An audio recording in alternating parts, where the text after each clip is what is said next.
Pieces spilling all over the place. Can you figure that out? On the floor. On the floor? Okay, but I can't reach the floor while I'm sitting up here, and you can't reach it either. So how are we going to do that? Little chairs that I have. Little chairs that I have. Little chairs that you have? I can't sit in that chair. It's too small for me. And we can't both play at the same time. You're in a little chair and I'm in this chair. So now what do we do? We're going to make little chairs down. Yeah, but we both need to be sitting at the same height. So we're both sitting in these chairs, and we need these chairs. Huh? We need to be sitting in these chairs, the big chairs, like what we're sitting in right now. What do we do with this? We can make some glue. We can take these out and let's see what happens. All right, should we just see what happens? Yeah. All right. Locations in the comments, folks, as y'all are coming in. Let's see. So turn that off. Let's put our comment in here. We got that on. That's on. Okay. So we could do this with a few pieces. We can't take all these pieces out because they're going to fall all over the desk and make too much noise. You understand? You have something we can play with that doesn't make a lot of noise?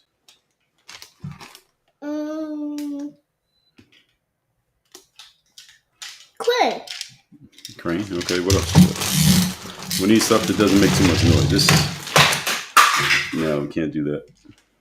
We need something that doesn't make so much noise. I can get it. No, I got it. Oh, that's Now, see, you can't do that because see how it knocks things down?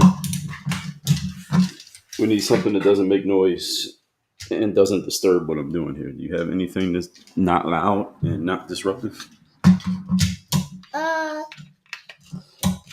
You got any toys that fit that description? Yes? Right, get something that doesn't make too much noise. And then you can use that. As y'all coming in, locations in the comments, folks, put your locations in the comments and we will get started in moments.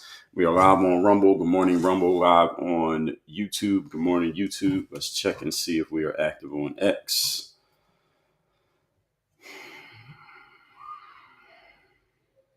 We are live on X. Good morning, live on LinkedIn. Good morning over there on LinkedIn. My name on LinkedIn is Dre All Day. On X, Rumble, and YouTube is also Dre All Day. So if you're on any of those apps, just look up my name, Dre All Day. You can find me there. We are live on Facebook, Facebook.com/Work on Your Game University. Wait, not too much noise, but we can play with these. This will work. This is a good idea. Good call. Now you just have to make sure that these don't hit my microphone or my computer screens, okay? You understand? Okay. So we are live on Facebook, Facebook.com/Work on Your Game University for Facebook users. Live on Instagram at Dre Baldwin and live on TikTok at Work on Your Game. As y'all are coming in, shout out your locations in the comments, folks, and we will get started in a moment. The topic here today is the filibuster going to get ended? And what I was actually looking at this morning was my favorite strawberry farm down here in South Florida. Strawberry season is coming up. For those of you who don't know, strawberry season down here is usually between. You like strawberries? Sit down. They can't see you. Do you like strawberries? Yeah. Yeah, you do. How would you like to go and pick your own strawberries off the ground? Pick strawberries when they grow. You want to do that? On top of your head. No, they don't. They grow out of the ground. Strawberries grow out of the ground. You want to go pick some strawberries? Yeah, right now. Well, they're not ready yet, but we're going to go to a farm and we're going to pick some strawberries. You want to do that? Yeah. Okay. Soon, in a couple that's weeks. Going to take a long time. That's okay. You work and you eat. That's how it works. You put effort in and then you get a reward for effort. So that's okay that it takes a long time. We're going to pick some strawberries though. So looking at the strawberry farm, it is... Oh, the tradition will continue this fall. So I'm looking at my favorite strawberry farm. They posted this in August that they closed their old location. They moved to a new location. down the street. And the family is beyond grateful. I'm looking at the local strawberry farm. Give me your locations in the comments, folks. We're getting started in a minute. The tradition will continue down the road. Say, move to a different farm. We will miss the familiar faces, similar stories of previous generations that frequented our store. Tradition will continue. Tradition is in capable new hands. We look forward to more generations enjoying the simple pleasures that made the farm a popular destination for so many. They sold their farm. They sold to somebody else. That often, sometimes that is good. Sometimes it's not good. I've dealt with businesses that sold and they did better. I dealt with businesses they sold and then the new people fucked it up. So we'll see. Now they say the new location is coming along beautifully. We hope to open in November. They hope to open in November. That's not good. They said that about 3 weeks ago. So we'll see if this place actually opens. What'd you say? Hey, you just hit me in the face with that. Be careful. Now, if it's hitting me, then I'm going to have to kick you out. Okay, so be careful with those. All right, we're recording now. That's the most important thing we're doing. All right, so they said we hope to open in November. We'll see. Then they said more progress. We have moved the stand to its location. The shake stand dates back to 1982. Refurbishing is almost complete. Soon to be ready for another 43 years of service. It's progressing well. We're optimistic for a late November opening. So it's not ready yet. It is November 12th. So they're a few weeks away. Hopefully. So they updated this place. We'll see where this place opens. And they got a new location is at 16790. Okay, so they got the new location here. I'm opening this in Google Maps. Let's see. I'm checking on the strawberry farm, folks. I'm checking on my local strawberry farm. Then I'm going to tell you all. We're going to talk about Trump possibly ending the filibuster. That's the topic here today. I'm looking at where this is relative to where it used to be. This is not down the road. They moved this place way to a different location. It's actually closer. Anyway, topic here today. Is the filibuster going to end? Relax. Is the filibuster going to end? I'll shout out the platforms we are on. Let me shout out a few locations, and then we will get into the topic here today. Do you think they're going to end the filibuster? What do you think? Not sure. All right. Good morning, Leah. 140.6 Walnut Creek, California. Dwayne Mitchell, Detroit is in the house. Courtney, good morning. Valedovi1, thanks for the follow. Queen Warrior, thanks for the share. Stephen Albert, Portland, Oregon. Leah, thanks for the magic wand. Linda Gale, good morning, St. Louis. Leah, thanks for the lightning bolts. Bravo girl, number 3 gifter badge. Queen Warrior, California. Nathan Allen Seymour, Arizona. Laura Iggy Lover from Oklahoma. Roscoe said, what pro sport did I play? Basketball. Stephen Albert, Portland, Oregon. Jennifer Stewart, Michigan. Gary Sherman said, I've been to the Strawberry Festival. Well, this is different. I'm talking about there is a Strawberry Festival. I'm not talking about the Strawberry Farm. That's open from November to usually about late April. There's a strawberry season down here in South Florida. So I will actually go and pick my own strawberries off the ground. I like doing that. And they also have a little, what do they call that place? A bakery where they sell cinnamon buns. You like cinnamon buns? Crystal. Huh? Do you like cinnamon buns? I like head buns. Head buns. I don't know what that is, but I know they have cinnamon buns, so we'll see. Dolphin said we sell some really good strawberries for a school fundraiser here. Yeah, Florida has a lot of strawberries during that season. So shout out to the strawberry pickers and strawberry farms. L. Johnson, Union, New Jersey is under 40 degrees. And shout out to New Jersey. XTR said homemade strawberry ice cream is the best. I've never had that before. Giga Dad, good morning, North Carolina. Murphy the Mutt, Bristol, Tennessee. Dolphin, Southeast Missouri. BB, Ohio said, how can I rewatch yesterday's podcast about AI in 15 years? And then use that my content and go to either YouTube or Spotify or Apple is where you can always find any episodes that I've done in the past. Water ice? Today is kind of cold. It's like 55 degrees. And I don't want water ice. I don't like water ice when it's cold. You like water ice when it's cold? Yes. I don't. So today, maybe not, but we can get something else. We'll figure that out in a minute. Rocky Mount, North Carolina. Angela, good morning. Fort Baptiste from Port-au-Prince, Heidi. Lacey River, checking in from Vancouver, Washington. Cure Fans SC said, welcome back from Connecticut. Yeah, I've been back all week. I told you all, it was planned I was going to be gone 3 days last week, but I am back. Thank you. TV20 Tora checking in from Wyoming. Shout out to Wyoming. I've been to Wyoming. Dolphin said, we get Florida strawberries in January, February. Yeah, that's usually when they start blooming or whatever you call it. And the farm opens and they sell at their. Be careful so this doesn't hit me or you or anything on my desk. Okay. I won't. Okay. So be gentle with this. And Murphy the Mutt, thank you for the share.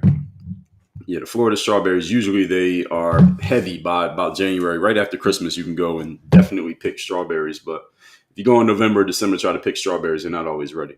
But they open them down here early, and then they'll have other stuff that you can do. Like they'll have animals and chickens and stuff like that, and ice cream, milkshakes, bakeries, all that stuff. So they can monetize the season. Sebastian JAD, thank you for the rose. Melanie, good morning from Denver. Shout out to Denver. Beautiful city. Legion of Vroom, Charleston, South Carolina. William Phillips said in Korea they call Talji. Is that strawberries? Okay. Joshua's Journey, thanks for the follow. Brooke Martella, good morning. Turner Frank Washington, good morning. Brooke Martella, good morning. Christian RG checking in from Nebraska. So the topic here today is the filibuster going to end? First of all, let's get clear. Okay, I need you to not make so much noise so I'm talking, okay? So first of all, let's get clear on what the filibuster is, because all of us have probably heard of the concept of the filibuster. I've heard it for a long time. But let's get clear on exactly how it works, exactly what it is, and why it matters. So, and when the United States Senate, when they are arguing about whether they're going to pass a bill off to the president, for those who don't understand, Congress are the people who make the bills. They agree on a bill, and it gets through Congress. Congress is the House of Representatives and the Senate. They agree on the bill. They pass it off to the president. If the president signs the bill, that bill becomes the law. If the president does not sign the bill, then he can either send it back, and that's called the veto, and they get to work on it, or if he sends it back and they don't think they're going to get it fixed, and they just throw it away and nothing happens. So when they're trying to decide on if they're going to send a bill to the president, there's a debate. So senators on one side have an argument, senators on the other side have an argument, and one side has the option that if they really don't like a bill and they want to stop it from happening, they have the option of just talking forever in order to block the vote from happening. That is literally what the filibuster is. Filibuster is a tool.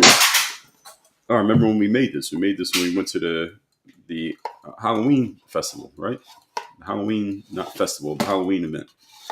So if they want to block a bill from even passing or even being voted on, they can just talk until everybody gets exhausted, and then the vote never happens. So it's basically a stall technique. So if you all remember, several months ago, I did a live stream on this exact topic. Cory Booker, senator from, I believe he's from New Jersey, he filibustered and talked to block the vote on, I don't even remember what he was trying to block the vote on, but that you can't play because that makes too much noise. Don't ring that. He talked for literally over 24 hours straight and blocked the vote on a bill. And people were celebrating him like he did something. So how it generally works, most bills need a simple majority. Okay, you cannot ring that in here. Take that out of here. Put this away. You can't ring that in here. I'm talking. Take that out of here. This you can keep. Put that away. You usually need a simple majority for a bill to pass off to the president, 51 out of 100. So it's 100 senators, 2 from every state. You get 51, you're good.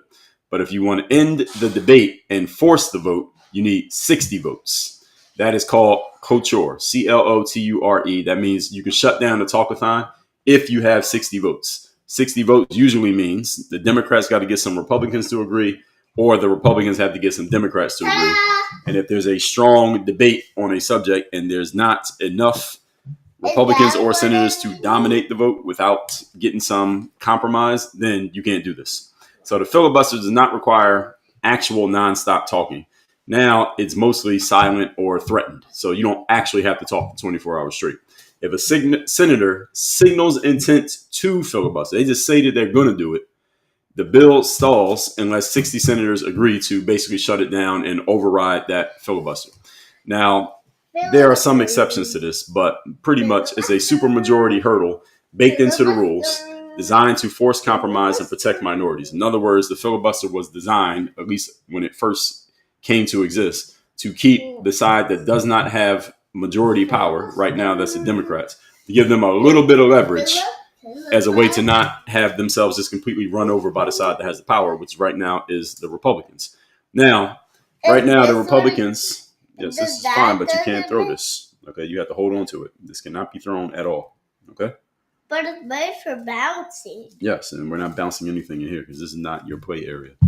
So, Right now, the Republicans have a lot of power because they control the House of Representatives. They also control the Senate. They have a majority in both. They are trying to get this government shutdown ended because the government shutdown is making the Republicans look bad because the frame has been they control the Senate. So why is there a shutdown? It must mean the Republicans are doing something wrong. They want to get rid of the filibuster because the Democrats are just filibustering and slowing things down and making them look bad in the process. The Republicans, that is. One of the reasons why they won so convincingly last week in the elections, even though they were all in blue areas. So Republicans right now have 53 Senate seats. 53 out of 100 are Republicans. That's not 60. So in order for them to override a filibuster, they would need 60. And to have 60, that means they got to get 7 Democrats to agree with them. And all of you follow politics even a little bit, you see Democrats ain't agreeing with shit on the Republican side. Damn, they're not, and definitely not 7 of them. So they want to end the filibuster using what they call the nuclear option, was a 51 vote rule change. And that would allow them to do several things. First of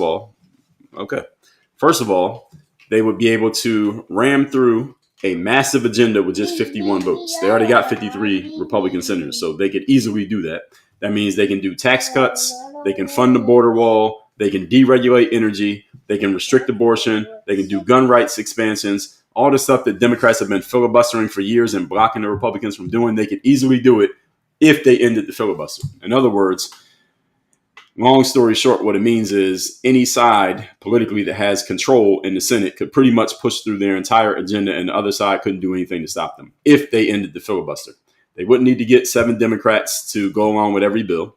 And with Trump pushing, they could basically pass permanent versions of all his priorities. So all those 2017 tax cuts that Trump did, they can make that permanent. They can lock in power while they have the trifecta. Right now, they got everything. They got the White House, the Senate, and the House of Representatives.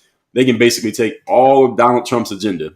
Y'all thought Project 2025, any of you had a problem with Project 2025? Okay, imagine when Project 2025 becomes the law in America. What? Help you with what? I don't see anything. If I got one. You got it. Good job. If the Republicans were to end the filibuster right now while they have power, they could take everything that many of you have pejoratively said is in Project 2025. I've talked about that a lot. And they can make that permanent if they had a way to end the filibuster. But this is not all easy because there's a downside to this I'm going to get to in a second. Now, they could lock in that power, history shows that control usually flips. So the Republicans will not stay completely in power. Democrats never stay completely in power. So what's the flip side of this? Democrats already nuked this whole concept for judges in 2013. GOP did the same for SCOTUS in 2017. So finishing the job levels the playing field and lets them confirm more conservative judges faster, which means they could get more judges on the Supreme Court. They already have a majority there. So why this could be dangerous for Republicans is because the filibuster is a double-edged sword. Because if you have control and you kill the filibuster, that means you can do whatever you want while you're in power. The problem is in 2026, if the Democrats get in power, now they can do whatever they want. And they can do the exact same thing to the Republicans that the Republicans might do to the Democrats. So the Democrats can then pass a bunch of liberal laws, Green New Deal, national abortion rights. They can make Washington, D.C. and Puerto Rico states, which would probably add 4 Democratic senators to Congress. They could enforce gun control laws. They could pack up the Supreme Court. Instead of 9 justices, we could have 20. They can do all these things. They can create amnesty for millions of people, such as the the student loans. They can stop ICE from deporting people or rounding people up at all. There's a lot of things the Democrats could do when they get in power if you end the filibuster. So if the Democrats win the 2026 midterms, which is very possible right now, they could undo everything that the GOP does now.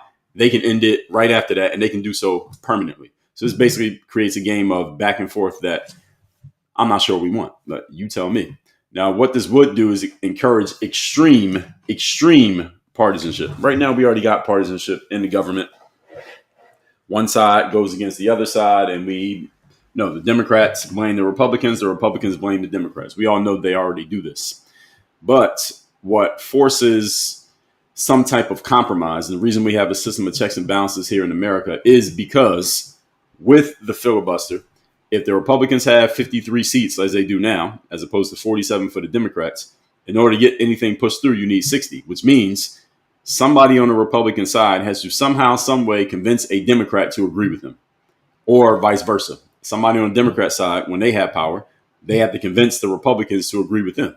And if neither one of them is good enough at doing that, then nothing gets done. And then this is when you get a government shutdown. And then the Americans get angry at all of Congress, not just the Democrats, not just the Republicans. And right now, that's the space that we're in. The problem is the people who we have with the biggest megaphones in the Senate and in the House of Representatives, all they're doing is blaming the other side instead of them all just taking ownership and saying, hey, we as a group, Congress, we are not able to negotiate in good faith with each other to try to get some people from that side to come to our side. And that's why we're not getting anything done. That's a failure of all of them, not a failure of just one side versus the other side. So there are some moderates on both sides, both on the Republican side and the Democrat side, who are willing and able to go along with something that the other side has, but they haven't been able to figure it out. And because they haven't figured this out during this government shutdown, which is hurting a lot of people, American citizens, that's why this is an issue right now. So both parties regret any type of partial nukes that they call it. These things where one side just ram something through despite the protests of the other side, because it ends up having a backlash effect. So these majority rules machines don't work too well when they make these decisions because it ends up in chaos because the other side, all they're going to do is push back. So not all Republicans want to do this. Many people fear it will weaken the overall institution of the government, which I think it does. And this is why the filibuster is a topic right now. So that's the topic here today. Is the filibuster going to get ended? If so, how is it going to end? Why would it end? What can Trump and his people do about this if and when this happens? And is this a good thing if it were to happen? Generally, I will say, before I even go into any more detail, I don't think this is a good idea. Even though some of the things that the Republican side wants to do right now, I think they are justified in wanting it because the American people voted for it. And I think they are just rational ideas. We talked about them many times here over the last year. At the same time, the system was designed in a certain way for this very reason, that if you're the Republicans, you have 53, they have 47, but you need 60 to pass anything through, and you can't get 7 of those 47 to agree with your agenda, then you can't push through that agenda. And if either side had power or a majority and they can just ignore what the other side has to say and just push through whatever they want, then you get the Republicans pushing through a bunch of crazy shit. Then the Democrats get in charge and they would do the same thing. And there'll just be this back and forth. And who's losing in this process would be the American people. So I don't like the concept of ending the filibuster just so you can just get a whole bunch of things done to go over the top of the other side. While I do agree that elections have consequences, that if we vote for Democrats, we get Democratic ideas. And if you vote for Republicans, you get Republican ideas. At the same time, it doesn't mean that just because the Republicans won or the Democrats won, they can just do anything and that everybody just has to sit there and let it happen. I don't agree with that because we are democratic. Our voting system is democratic. I'm not saying the whole country is democratic. It's what do you call it? A republic. I forget how people call it, constitutional republic. But we do have a democratic voting process. That doesn't mean that whatever is chosen through the vote, all of a sudden they just can do anything and they have absolute power. This harkens back to the no kings. I don't think Donald Trump's trying to be a king, and the president doesn't have as much power, nearly as much power as people think they do, which is why this whole conversation here is really about Congress. It's not really about the president, because the president can't do anything until it passes through Congress first. And if Congress does not pass a bill to the president's desk, then the president can't sign anything because there's nothing to sign. The president does not create laws, does not draft bills, does not argue about legislation. All of that happens in Congress. The president just either okays it or denies it. But if Congress does not even have a conversation about it or vote on it, then the president can do absolutely nothing. The president completely feckless in this process. And a lot of people seem to not understand it. So as of a couple of days ago, the government shutdown was still going. It is technically still going right now. It might be over by the end of this week. And as long as government shutdown in U.S. history, 41 days as of 2 days ago. So today, that'd be day 43. President Trump has hinted that he wants to end the filibuster to ram through what is called the SAVE Act, SAVE, all capital letters. It's a citizenship verification bill that Trump supporters claim will secure elections, and his critics call it a voter suppression weapon. So this is a whole argument about the SAVE Act, which is all about how do we stop people from voting who don't have proper identification. And then it's the other side saying well, it's hard for people to get identification, or you're trying to suppress the vote, or you're trying to block certain people from voting, and there's only black and brown people who don't have ID. So you're just trying to stop black people from voting because you're racist, and you're just trying to get the white people to vote for you. So it's this argument of framing is what this becomes. Donald Trump wants to pass this act, and he knows that the Democrats are not going to allow him to do it. They're not going to allow this to get even to a vote, let alone get to Donald Trump's desk. Because if he gets to his desk, he's going to sign it. So what he's saying is we should get rid of the filibuster so that our side can pass this act, and I can sign this into law that you got to have certain ID to vote. Now, that would be a permanent thing. The problem is the Democrats are going to do something to counter that no matter what he's able to pass right now. Look at Gavin Newsom in California. They did that Prop 50 to redistrict California to get them more Democrats in the House of Representatives because they didn't like what happened in Texas. They will do something like that, even if they can't undo the very thing that was done. They're going to do something like that as soon as they get in power if Donald Trump was to do something like this right now. So I understand why Donald Trump is saying it. Also, let's keep in mind, Donald Trump tends to say things. He tends to say things to draw attention to them and just get people excited. Is rabble rousing is what he does, or some people call it saber rattling. Not because he actually believes it's a good idea, but because he just wants to draw everyone's attention to this thing and get everybody talking about it. And look at this. It worked because we're talking about it right now. So the Senate passed a bipartisan bill to reopen the government until March 2026, which is probably going to pass. We'll probably have verification of that for the next, I say, 24 to 48 hours. But the SAVE Act was left out of that pass. That passes did not include the SAVE Act because the Democrats won't agree to it. So Trump blamed a bunch of GOP senators for betrayal, basically saying that they're not going along with the program that he wants. And he said the Democrats are pro-cheating. And y'all know how Donald Trump talks. Now, economists estimate that the shutdown is bleeding a whole bunch of money. It was a bad thing. We don't want the shutdown to bleed money. We don't want money to be not moving in the economy because any of you, no matter what you do for a living, when money is moving, it's better for everybody. People are more optimistic. People will spend more money. People will lower their prices, and more activity is happening within the economy. When activity is happening in the economy, money is moving, everybody benefits. So the government shutdown is not benefiting anybody.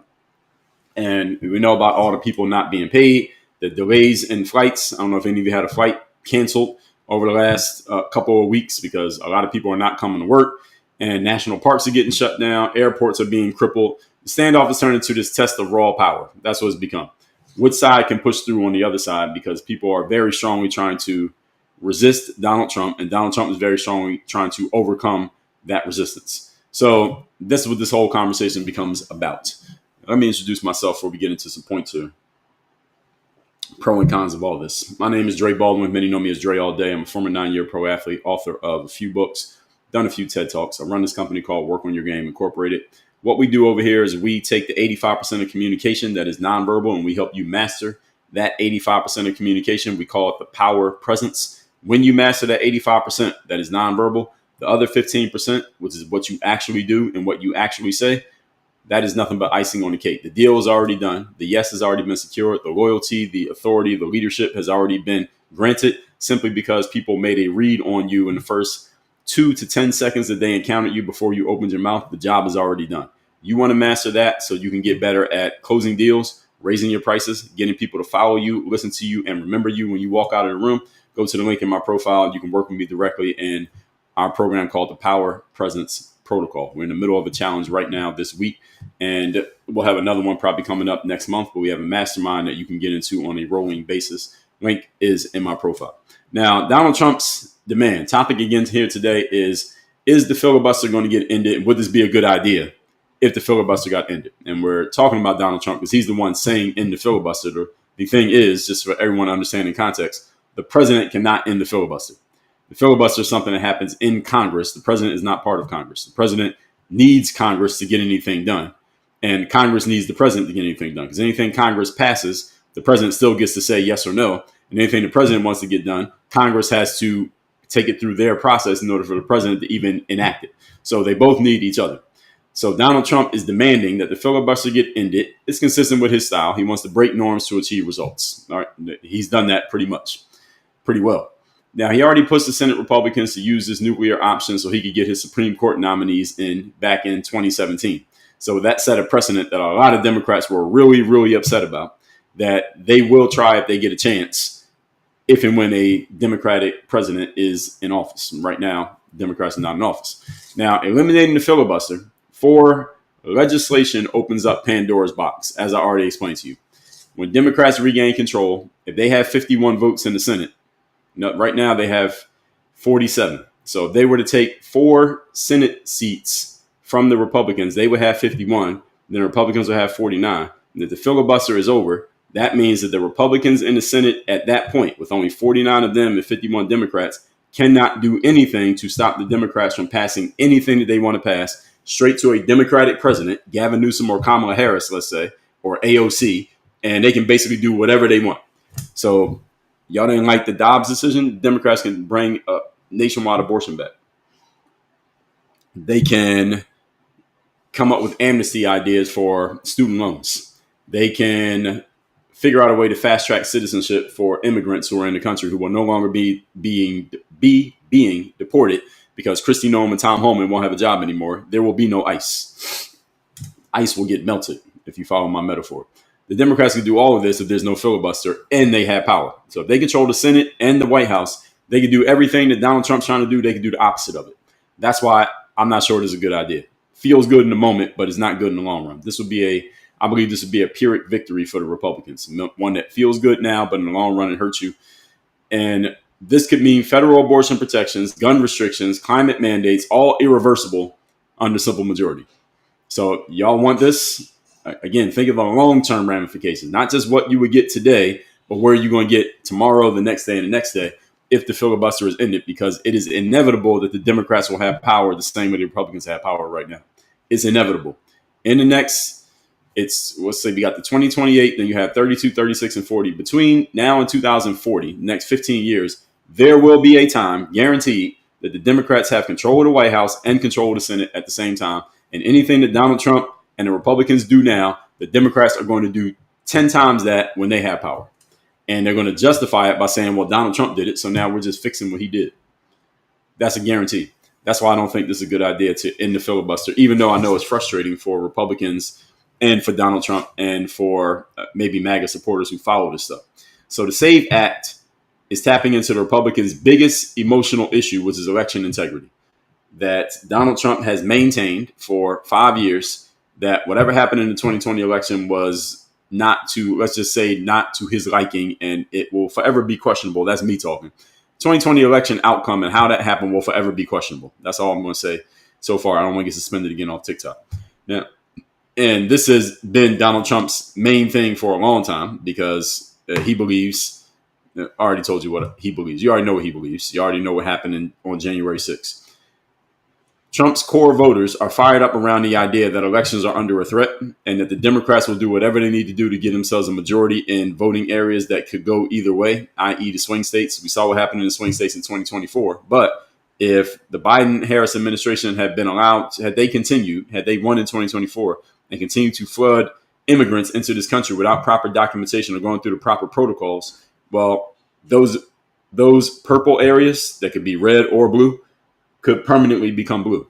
And if all the swing states permanently become blue, well, there's no swing states. And you take all the states that are always blue, all the states that are always red, well, then it'd be over. If any of the swing states becomes permanently red or blue, or if a bunch of them become permanently red or blue, it would give domination to the other side or that side that it coincides with. So Donald Trump won the swing states in 2024. It doesn't mean that a Republican is going to win those same swing states in 2028. So it depends. It can change. So Donald Trump's main thing is that SAVE Act. We want identification for anybody to vote. And it's going to stop anyone who doesn't have proper identification from voting. Those people, the frame around this is not Trump's words, but the frame around this is those people are often voting Democrat because they may not be actual citizens. And the Democrats want to let everybody vote. And they want to make it a right anybody in America to vote. And Democrats tend to be more, we want everybody who is here in this country to basically have access to everything. Healthcare, food, clothing, shelter, voting. I understand the sentiment behind that. I do not agree. Why I do not agree is because as an American citizen, those of you listening to this, if you go to another country and you are not a citizen, you can't vote. You may, if you break your leg, they'll take care of you, but you're not the priority because you don't live here. You don't pay taxes here. You're not a priority of our healthcare system. You're not a priority of our welfare system. You're not a priority of our voting system because you are not a citizen of our country. In America, though, the Democrats have created this completely different frame. Even though you may not be a citizen, because you are here, this should just be a human right of yours because you're human. So they're not saying it's a citizen right. They're saying it's a human right. Because you're human, you should just get these things. I disagree with this frame. The Democrats are strong on this. They have planted their flag on this one. And there are people who strongly agree with that Democratic frame. I do not. Why? Because America is for the citizens of America. We are not a country of immigrants. We are a country of citizens. Immigrants want to become citizens. They don't want to just remain immigrants because if you're an immigrant in America, that means eventually you have to leave. You have temporary status.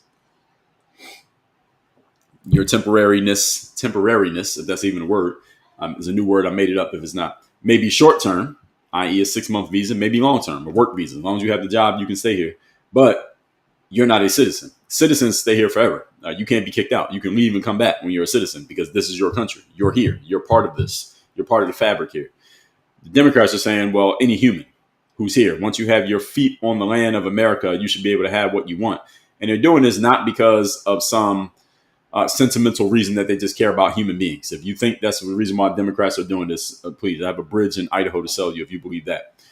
What they are doing it for is because they are framing themselves in the minds of immigrants, because there's lots of them who want to come here. This is a smart strategy by Democrats.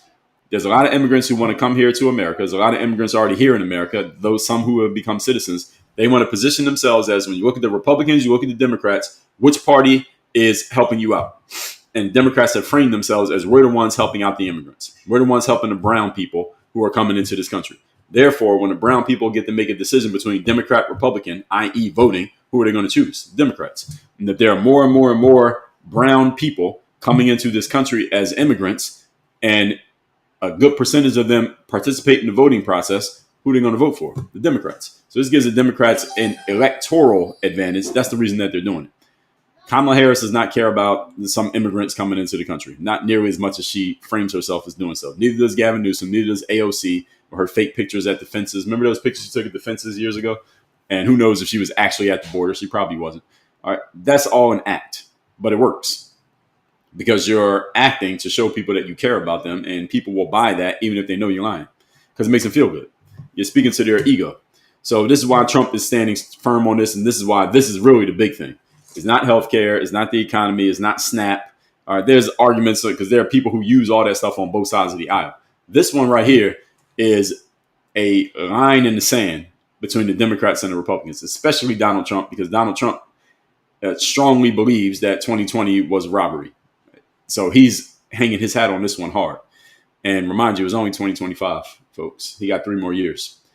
And if the Republicans are able to maintain power in Congress in 2026, my bet is they're somehow, some way going to get this act passed. I don't know how, but I think they will. Now, if he gets stymied in 2026, i.e. the Democrats get power in Congress, then forget about it. But if they maintain power for this entire Trump administration, which we don't know, it's too early to tell what's going to happen in 26. My bet is that they get this act passed somehow, some way. I don't know when they're going to get it passed or how or who they're going to get from the Democratic side to come over, or if they're going to end the filibuster or whatever they're going to do. I believe Donald Trump is really, I think Donald Trump wants to get the SAVE Act passed the same way Obama wanted to get the Affordable Care Act passed. I think he was going to look at this his signature move. What do y'all think? Yes or no? Do you think he'll actually get it done? That's the question. Do you think he will actually get it done? Yes or no? I think he looks at this the same way Obama looked at the Affordable Care Act, aka Obamacare, is that this will be the one thing that he can say, of my presidency, I did this. It's not the ballroom in the White House. No, it's this, the SAVE Act, that we can stop undocumented people from participating in our elections and make sure we have free and fair elections. And that voter ID thing would, what at least he believes, would keep something from like 2020 from happening to somebody else. Because I think this is a personal thing for Trump because of, y'all saw how he responded to 2020. Now, the data undercuts the justification because non-citizen voting, according to the data, barely exists. According to the data that whomever has access to, and there's tons of data out there, so it depends on what the data is. The Heritage Foundation, this is the company that they're responsible for the Project 2025. They say that only about 1,500 cases of non-citizens voting has happened in the last 40 years, meaning that the SAVE Act is solving a problem that is statistically non-existent. And again, this is coming from the Heritage Foundation. So this is interesting information. I think for Trump, first of all, I think it's personal for him because of 2020 and January 6, 2021, and because it's symbolic. I think this is more of a symbolic move than it is about literally stopping undocumented people from voting. Because again, the Heritage Foundation said it doesn't happen that often. In 2020, I don't think it was a bunch of undocumented people voting. I think it was just a whole bunch of things happening that we will never know about because you didn't have to actually show up to vote. That's what I believe. I think this is symbolic for him. Now, politically, Donald Trump is framing this fight as patriots versus cheaters, which I just said. That's the frame that he's creating, and this is going to get people excited. So it gives him a rallying cry heading into 2026, and he's going to use this, by the way. So y'all want to know what Trump's angle is going to be for 2026? He's not going to talk about the economy if it's not going well. He's not going to talk about healthcare if the costs are up, because they are. What he's going to talk about is, hey, we want to make sure that we don't let these cheaters keep cheating people. And that's what he's going to leverage to push his favored candidates in the midterm elections. And he wants to portray opponents as anti-American, not anti-Trump. Because anti-Trump sounds like he's just thinking about himself. Anti-American sounds like he's thinking about you. And that's what he's going to do. So pay attention to that. That's absolutely going to happen. Now, moderate voters see chaos and not leadership. They say 60% of Americans blame Trump and the Republicans for the shutdown, which they should because they're the ones in power. It doesn't mean they're the one causing it. They're actually not. The shutdown is caused because the Democrats have the power to filibuster. If the people in charge could just do what they want because they have the majority, then there would be no shutdown. They would just be pushing stuff through every single day and there'd be nobody stopping them. So the shutdown occurs only because the minority can do something to slow things down. So the actual blame for the shutdown should be going to the Democrats. If you want to be practical and logical about it, it has to be to the Democrats because they're the ones slowing things down when they don't have power because they can. You shut down, you eliminate the filibuster, they can't slow anything down. There will be no shutdowns. There'll never be another government shutdown ever again if you eliminate the filibuster. You eliminate the filibuster, there will never, ever be a government shutdown for 1 day or 50 days ever again because there's no way one side can voice their opinion. Well, actually, you can voice your opinion however you want, but you can't flex any muscle and you can't stop the other side with power from doing something if you can't filibuster. So Americans, though, average American doesn't understand this. So they blame the Republicans because the Republicans are the ones in power. And even GOP independents who just want the government reopened are mad at the GOP for this because they're saying, well, GOP should just compromise with the Democrats so they can get this through. Now, ending the filibuster could unify Trump's base to show that he's still fighting. If the filibuster gets ended, let's say they ended it sometime before the end of this year, I think the Republicans could very well dominate 2026. But they could very well get blown out in 2026 for the very same reason. So ending the filibuster would be a very interesting thing. I think we have a week's worth of content if they ended the filibuster because of all the things that would happen after they ended the filibuster. First of all, a bunch of Democrats would come out crying bloody murder, screaming bloody murder, and they would have a real thing to argue about and a real thing to be mad about. It wouldn't be this performative nonsense they're doing on social media every day now. Now they're just making up shit just to have something to talk about, just so they can keep their name in the headlines. If they ended the filibuster, there'd be real things to be really mad about on the Democratic side. If they did it. I don't know if it's going to happen. But if they did, there'd be a lot that would be said. I would get a ton of mileage out of it content-wise. The Republicans would have a lot to say. Democrats have a lot to say. And there'd be a lot of actual bills getting passed and signed into law by Donald Trump, which would get a lot of people really, really excited. And excitement, by the way, folks, can be both positive and negative. There'd be a lot of excitement for people who support him for the fact they're pushing bills through and getting things done. That's where his fan base could get riled up, i.e. that could help them from 2026. There will also be a lot of excitement from his detractors on the Democratic side who say, look at what he's doing. They would reframe everything he's doing as negative. And that would get a lot of his anti-voters, the people who vote against him, people who voted against Donald Trump, that would get them excited too, which will lead to 2026's midterms probably having one of the biggest, what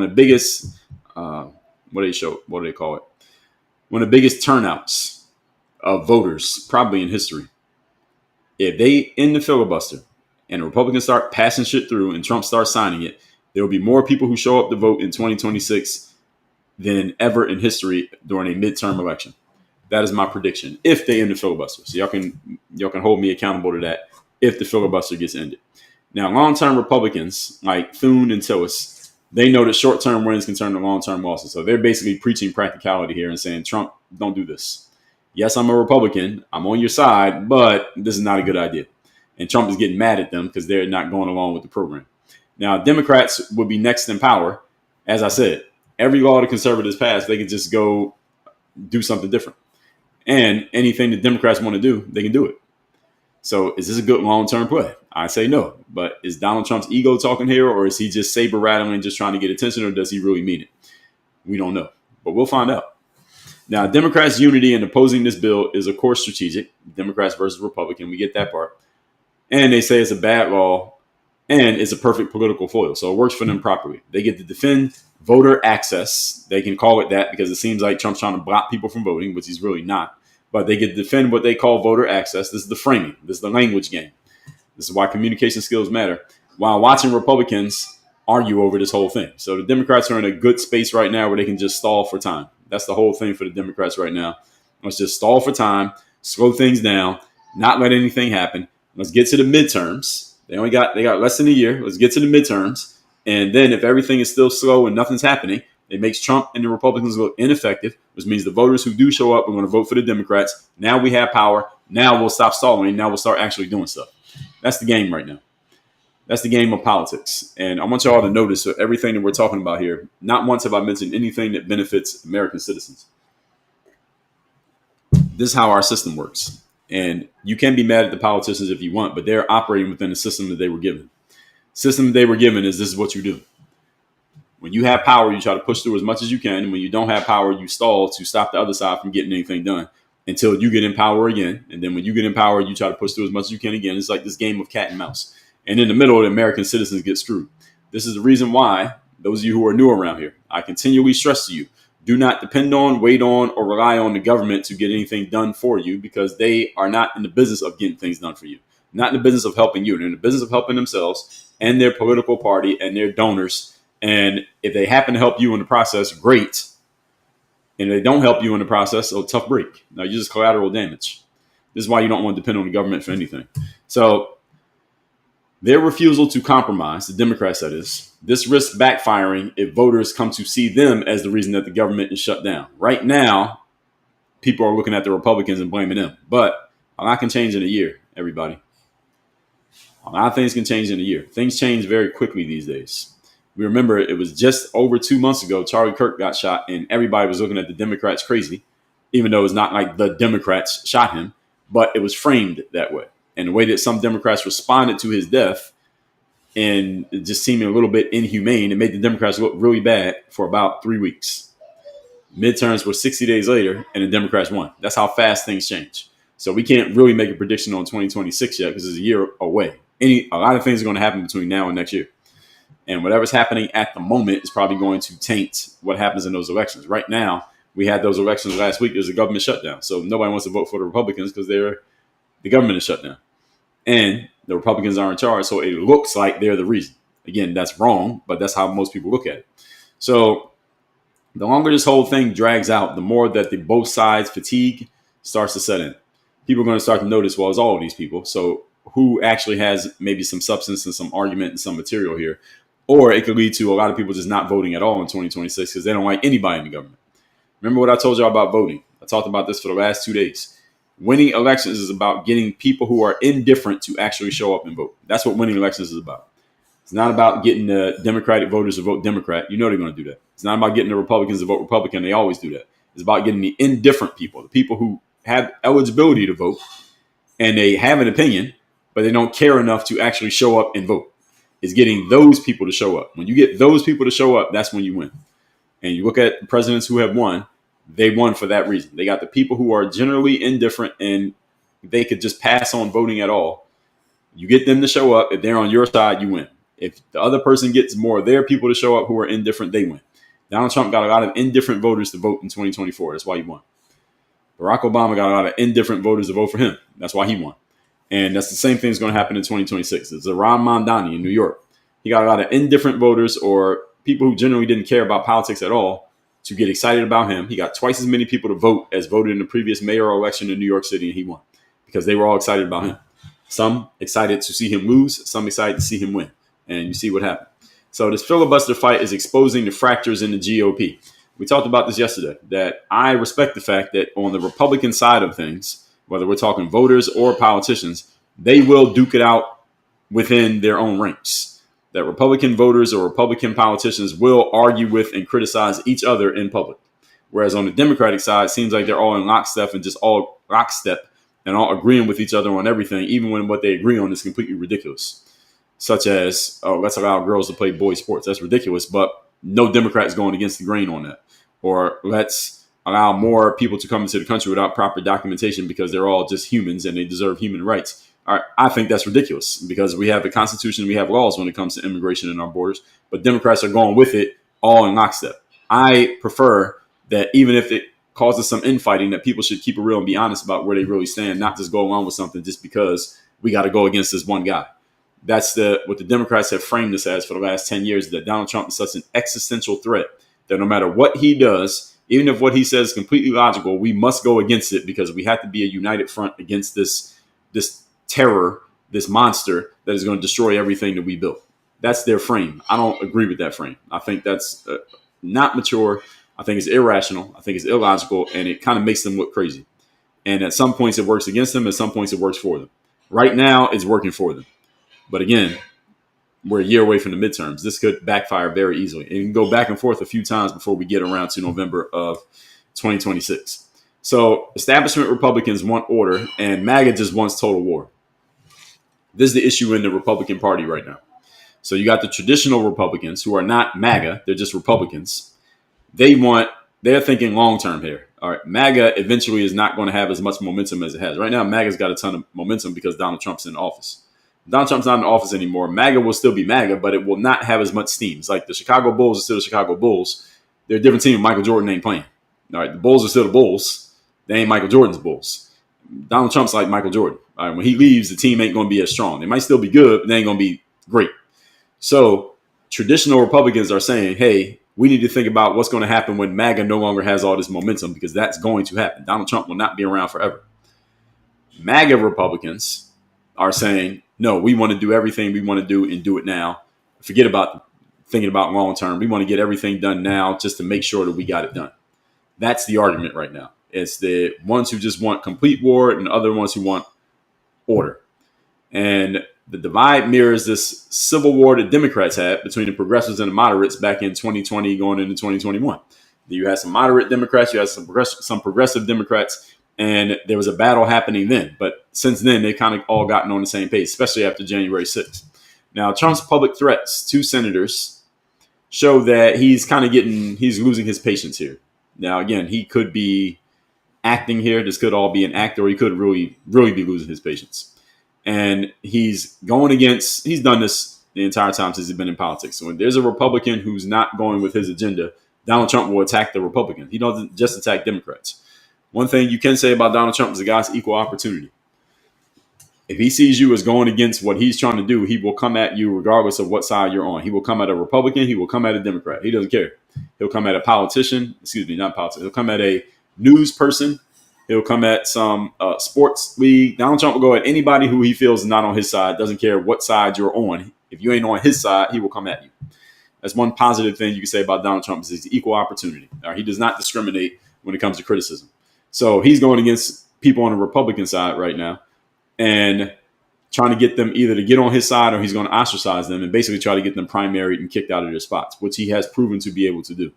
So a Republican, if they're going to go against the Trump agenda, especially publicly, they got to wait and say, okay, but does this make sense? Because this might hurt me. It might help me, but it might hurt me. All right, which way am I going to go? And it takes some balls to do that because Donald Trump has a huge megaphone. He's probably the most recognized person in the world right now. Can you imagine having somebody like that attacking you on the internet, and how many people are going to come at you just because he says your name in a negative way? That's what you're risking when you go against Donald Trump's agenda, especially as a Republican. If you're a Democrat, then maybe you're expecting it because you've been trashing them the whole time. But if you're a Republican, okay, now you got people on your own side bashing you. How do you think that feels? How do you think these people sleep at night knowing that these kind of things are happening? So this is the risk of going against this guy. Now, the real issue is not voter ID, it's voter confidence. It's not voter ID. Voter ID is a detail. That's a logical detail. The real thing is voter confidence, because if voters believe that the other side, if you're a Republican voter, a MAGA supporter, and you believe the Democrats are cheating in elections, then why vote? Because you think they're going to cheat anyway. Now, the Republicans winning in 2024 probably assuage some of these concerns, but 2026 is a new year. 2028 is a new year. So both parties are fighting over symbolism, not stats. This is not a argument of facts or logic or reality, everybody. This is an argument of framing and symbolism. Framing means just let's look at the fact and I'm going to talk about it this way, you talk about it that way. So Donald Trump is saying we want to make sure that the Democrats can't cheat in elections. The Democrats are saying we want to make sure everybody has access to voting. They're talking about the same thing. There's just two different frames. Which frame is stronger? Whichever frame is stronger, that's the person who wins. There's a book called, the guy's name is Orrin Claff, Klaff. He wrote a book called, I think it's called Pitch Anything. I read the book, but I know the title has something to do with pitching. I think it's called Pitch Anything. And this guy was like he would go out and just make these, I think like venture capitalist pitches, like these big sales deals he would do. And in that book, he talks about frames all the time. He gives frames all these different names, different frames that people use to basically take the high ground in any conversation when they're trying to close a deal. This is all about framing. And I talk about framing all the time here. The Democrats and Republicans are usually talking about the exact same issue. It's just they're arguing over which frame is going to win. That's what politics comes down to. It's not that they're arguing over different facts. They're arguing over the same facts. It's just how we're going to frame it. And they're all generally lying with their frame because they try to make their frame look righteous and the other person's frame look like it's a lie or that it's disingenuous, when in general, they're all a little bit of both. It's just a matter of which one do you accept? Which one do you believe? So the real issue, again, is voter confidence. And confidence is a feeling. It's not a fact. So both parties are fighting over, again, symbolism. Americans want elections that they can trust, but not at the cost of shutting down the country. So, again, how much of one can you take in order to get the other? That's what this comes down to. And that's why we're in the government shutdown for the last 43 days. Now, ordinary people, as I already said, if you're an everyday person who needs the government for anything, you're the one getting screwed here. My suggestion to you is if you want to keep being ordinary, fine, just stop needing the government for anything, because you get screwed when you depend on the government. It might feel good when they're giving you stuff and you get your Donald Trump talking about giving a $2,000 stimulus check. Okay, let's see if he does it. That might feel good to get that $2,000, but in the long run, you don't want to be dependent on the government. Now, you'll take it if they give it to you, but you don't want to depend on them. So paychecks not getting sent. There are people who have missed paychecks. There are people who aren't getting their benefits right now. There are flights getting canceled, and frustration is going up. People are just getting fed up with the government in general, which I think is actually a good thing if I'm looking from the position of the citizen. If I'm just looking as an American citizen, I think it's a good thing that Americans are getting fed up with the government as a whole, the entity of the government. Why? Because the government has been screwing American citizens for a long time. It's just people are now waking up to it. Donald Trump's entree into politics got a lot of people who understood that politics existed but didn't give a damn to start paying attention. That's one thing. Another positive you can give for Donald Trump's existence is he got a bunch of people noticing politics who otherwise were ignoring it. And now that people are noticing, now they're starting to ask questions. And when people start asking questions, if you're lying and bullshitting people, then asking questions is kryptonite to you because you're going to get exposed the more you answer those questions. Now, if you're telling the truth, answering questions is good because it just makes you look better. If you're lying, answering questions makes you look bad because you're going to get exposed. The government in and of itself, the way it operates is a lie. So the more questions that get asked about the government, the more obvious it becomes the bullshit. And I think this is a good thing because American citizens are going to get pissed off and they're going to say, okay, why am I only voting for the Democrats? Why am I only voting for the Republicans? They're all lying. Why am I depending on these people? Because they're not giving me what I need. Hey, why do we have this system this way? Hey, how is Nancy Pelosi 85 years old and now retiring? How is Bernie Sanders 83 years old and still in here? How are these people insider trading? But if I insider trade, I go to jail. They insider trade. There's a law against it, but nobody enforces it. How are all these things happening? How are we paying all this money in taxes at the government's $37 trillion in debt? How are we able to find money to fund wars in other countries, but we got homeless people living around the corner from my house? People are starting to ask these questions because now they're paying more attention. These things have always existed. These are not new things. These examples that I just gave. Only thing that changed is that now people are paying attention. People weren't paying attention 20 years ago. They're paying attention now. And I think that's good because American citizens, if enough citizens get fed up about something happening with the government, despite the size of the government must respond. Because if the people make enough noise, the government has to respond to what they're saying. And ultimately, y'all want to see term limits. You want to see politicians actually have to have a real job or a real business and have to live in the areas that they allegedly serve. Y'all want to see those things happen. You want to see insider trading actually be outlawed so people can't do it and make money off stock knowledge that you are not allowed to make money off of unless you want to go to jail. If you want to see these things happen, the system that we currently have has to be gutted in many ways. And the only way that system is going to get gutted is if the government realizes that enough citizens are noticing and are making enough noise about it. That's how things change. All that said, this act may never pass, but the damage is already done because, again, we're in day 41 of a shutdown. A bunch of people have missed paychecks. A bunch of people can't pay their child care bills because of this. And this is not going to be forgotten by American citizens, even the ones who may not be directly affected. People are noticing that this is happening. So that's why this matters. All that said, I think for the second day in a row, I'm going to pass on a restroom break. I think we can get straight to it here. Let's get into the comments and let's see what we got. Mark Vasquez checking in from Sacramento over there on YouTube. Good morning. Let's see what we got over on, I don't think I saw anything on Instagram. Let's get straight over to you folks on TikTok.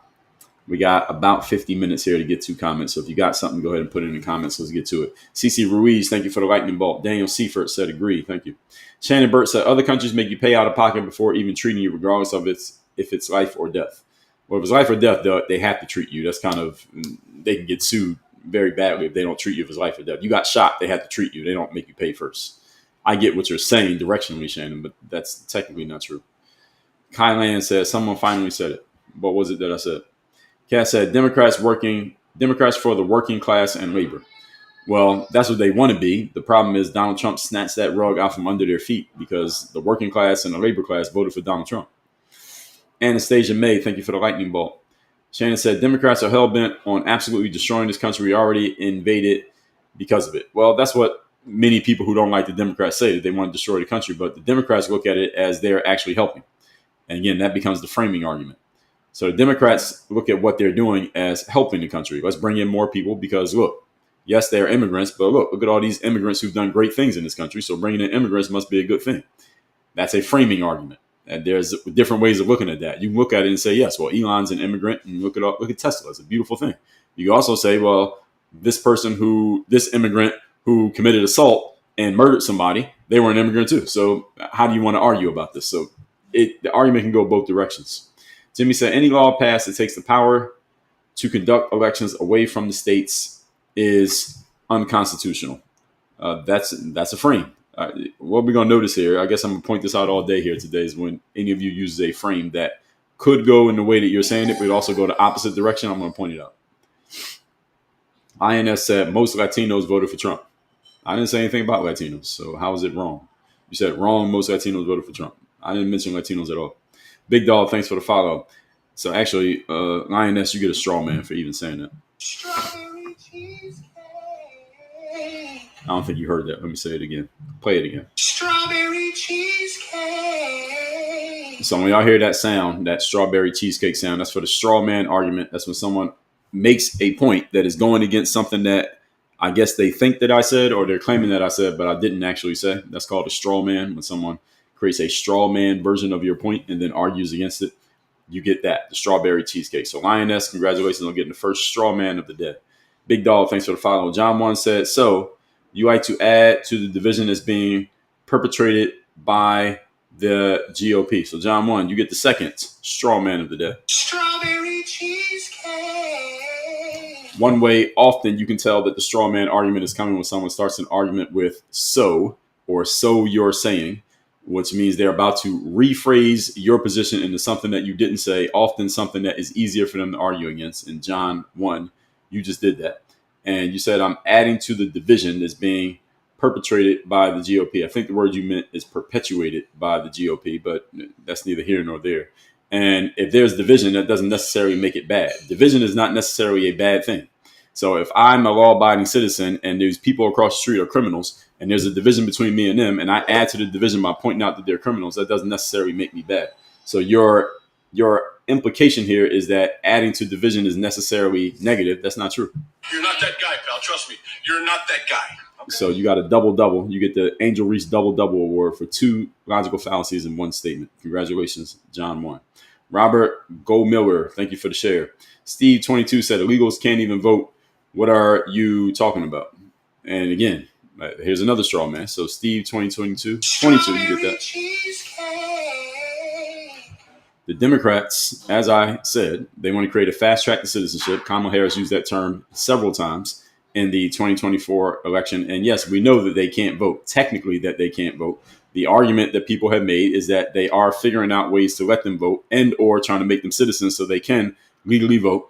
And I also said in my points, the Heritage Foundation, authors of Project 2025, said there have not been that many cases of people without proper documentation actually voting. I did say that, did I not?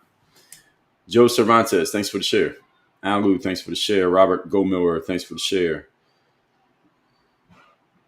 User said, as John once said, another GOP parrot repeating lies. Well, first of all, I don't work for anybody. And what lie did I repeat? If I said a lie, then point out the lie instead of the ad hominem. So you get the ad hominem award. Is that like a personal attack or something?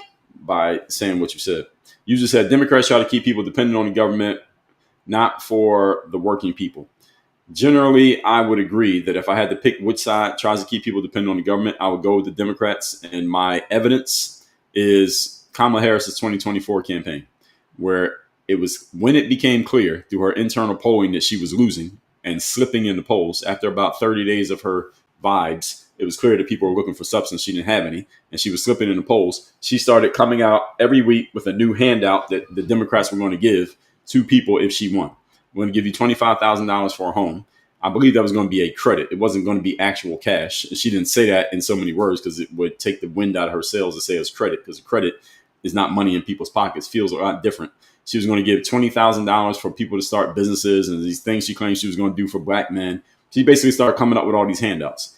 And someone may say, well, what does that have to do with the Democrats keeping people dependent on the government? Everything. Because the United States government, as we all know, factually is $37 trillion in debt.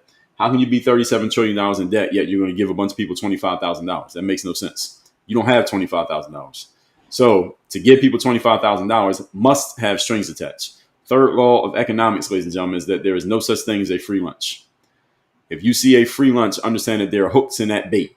Now, the same way any of you who goes fishing, you put bait on the hook.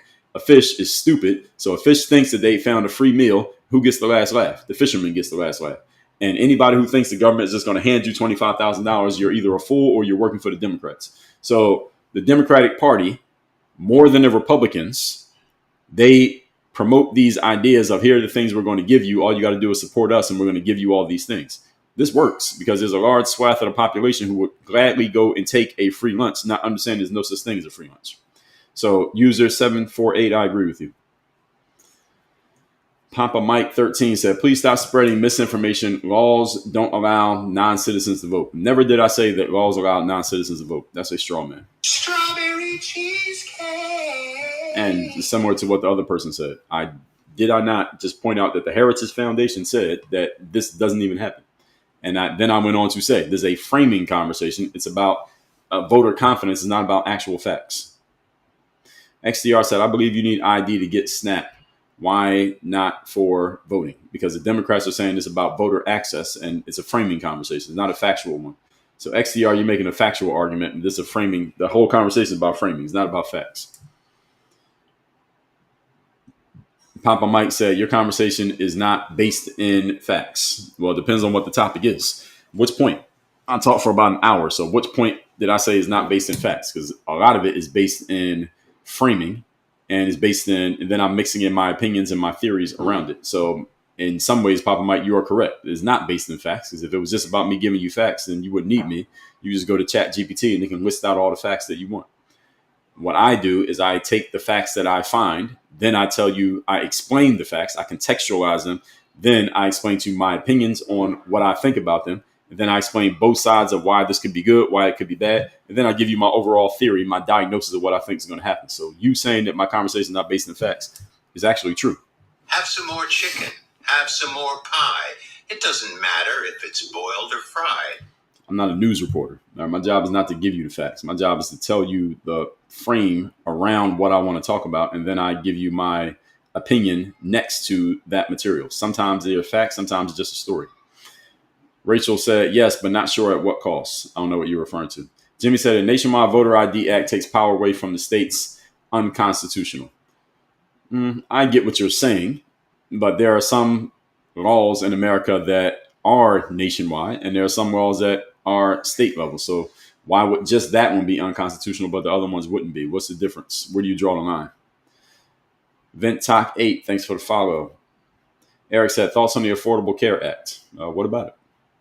Hippie Chick said, Trump always plays chess, not checkers. He will get it done. We'll see. We'll see. It depends on what he has to do to get it done more than if he actually gets it done. But even with getting it done, I still say we'll see. RMS Studio said, coming from Illinois, I hope so. The most corrupt state. Yeah, I've heard. Live Free said, Dre, he's looking tired and sleepy every day. Who, Donald Trump? Well, he's the president of the country. I don't know if he looks tired and sleepy every day. Maybe that's the frame that you've been given by people who want to make him look bad. But Joe Biden looked tired and sleepy every day. He was still president for 4 years. So what's your point? Jennifer Stewart said, most South American immigrants side with the Republicans because they are fleeing socialism. Okay, fair enough point. Steven said, yes, he will, but I hope he does it the right way. Well, the right way would be get 7 Democrats to agree with it. I'm not sure you're going to get 7 Democrats to agree with it. So how is he going to get it done? Lucien said, people are sick of what happened to this country under Democrats. I don't think everybody is, Lucien. Wait till 2026. You're going to find out how sick people are of Democrats. Andrea Smith, thanks for the follow. Shannon Burr said, Democrats are going to end it regardless. He needs to end it. They are wasting his time in office. Okay, this is a good point by Shannon that I didn't mention, that I should mention, is that a lot of people think that if and when the Democrats get control of the Senate, they will end the filibuster so that Republicans can't filibuster. So some are saying Donald Trump saying end the filibuster now is like, look, the Democrats are going to do it anyway, so we might as well just do it first. And if Donald Trump does not get the Senate to end the filibuster and then the Democrats do end the filibuster, then Donald Trump's going to be mad as hell. And he's not even going to be president anymore. And he's going to be mad as hell because he's like, you idiots, I told y'all they were going to do it. We might as well have done it first. That is a solid argument for ending the filibuster. I should have brought that up. So I'm glad you brought that up, Shannon.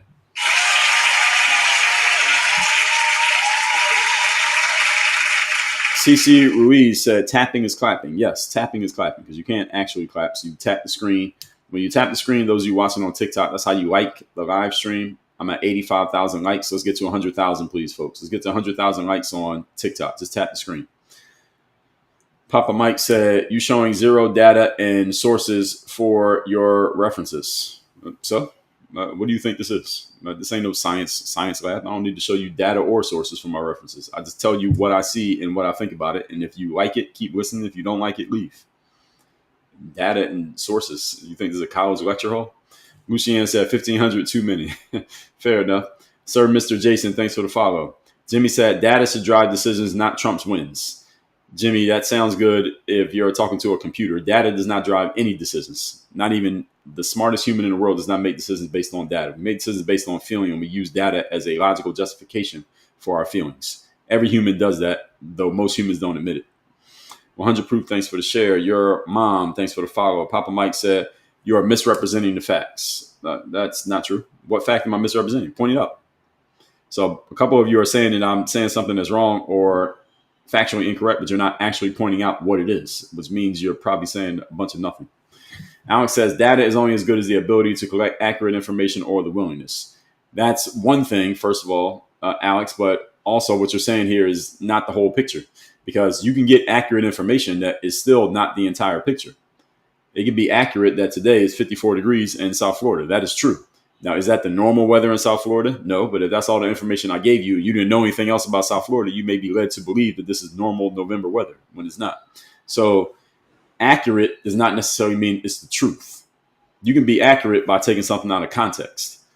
The truth is all the information in full context, which requires more time and depth than most people are willing to give to stuff. This is why people are easily misled by information taken out of context, even when it is accurate. So just having facts does not mean you're telling the whole story. This is where people get mixed up talking about facts. Facts do not mean you're telling the truth. Debbie said that's BS. There's tons of people voting legally and openly admitting it. Well, it depends on what you mean by illegally. Again, that's why this becomes a framing conversation. It's not a factual conversation. Courtney, thanks for the heart. Frank, thank you for the follow. Jimmy said, how is the SAVE Act not unconstitutional? Well, first of all, that's a straw man that you're even asking that. Strawberry cheesecake.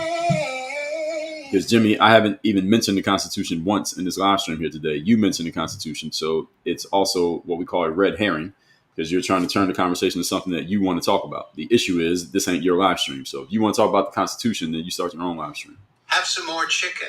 Have some more pie. It doesn't matter if it's boiled or fried. DDMTT Biz said, you are Black MAGA. Got it. So this is another red herring and also a straw man. Strawberry cheesecake. So interesting thing about when I do these live streams, I'm talking about politics, is that people often, many of you probably, some of you say it out loud or type it out loud, and some of you are thinking it. You're looking at me and trying to figure out what side am I on? Am I a liberal? Am I a conservative? Am I a Democrat? Am I a Republican? Am I MAGA? Am I not MAGA? And then based on the decision that you make on which side I'm on, you decide whether or not you're going to listen to anything that I have to say. That's reflective of human nature, is that if people think you agree with them, they'll listen to everything you say. And if people think you generally disagree with them, then they'll put a pejorative on you and like calling somebody MAGA as a way of trying to make you look bad and then framing it as, okay, I'm not going to listen to anything you say because you support something that I disagree with. But I'm not on any side politically. Therefore, you can't peg me in that way. That's why you got the straw man. Now, if I was actually MAGA, then I would say, great, thanks for calling me that. But I'm not. So that's why you get the straw man. Strawberry cheesecake. Moody said, you lost them right there then because Democrats are not practical or logical. Well, maybe not all of them, but there are plenty of Democrats who are practical and logical. They may not want to admit it out loud on the internet, but they are.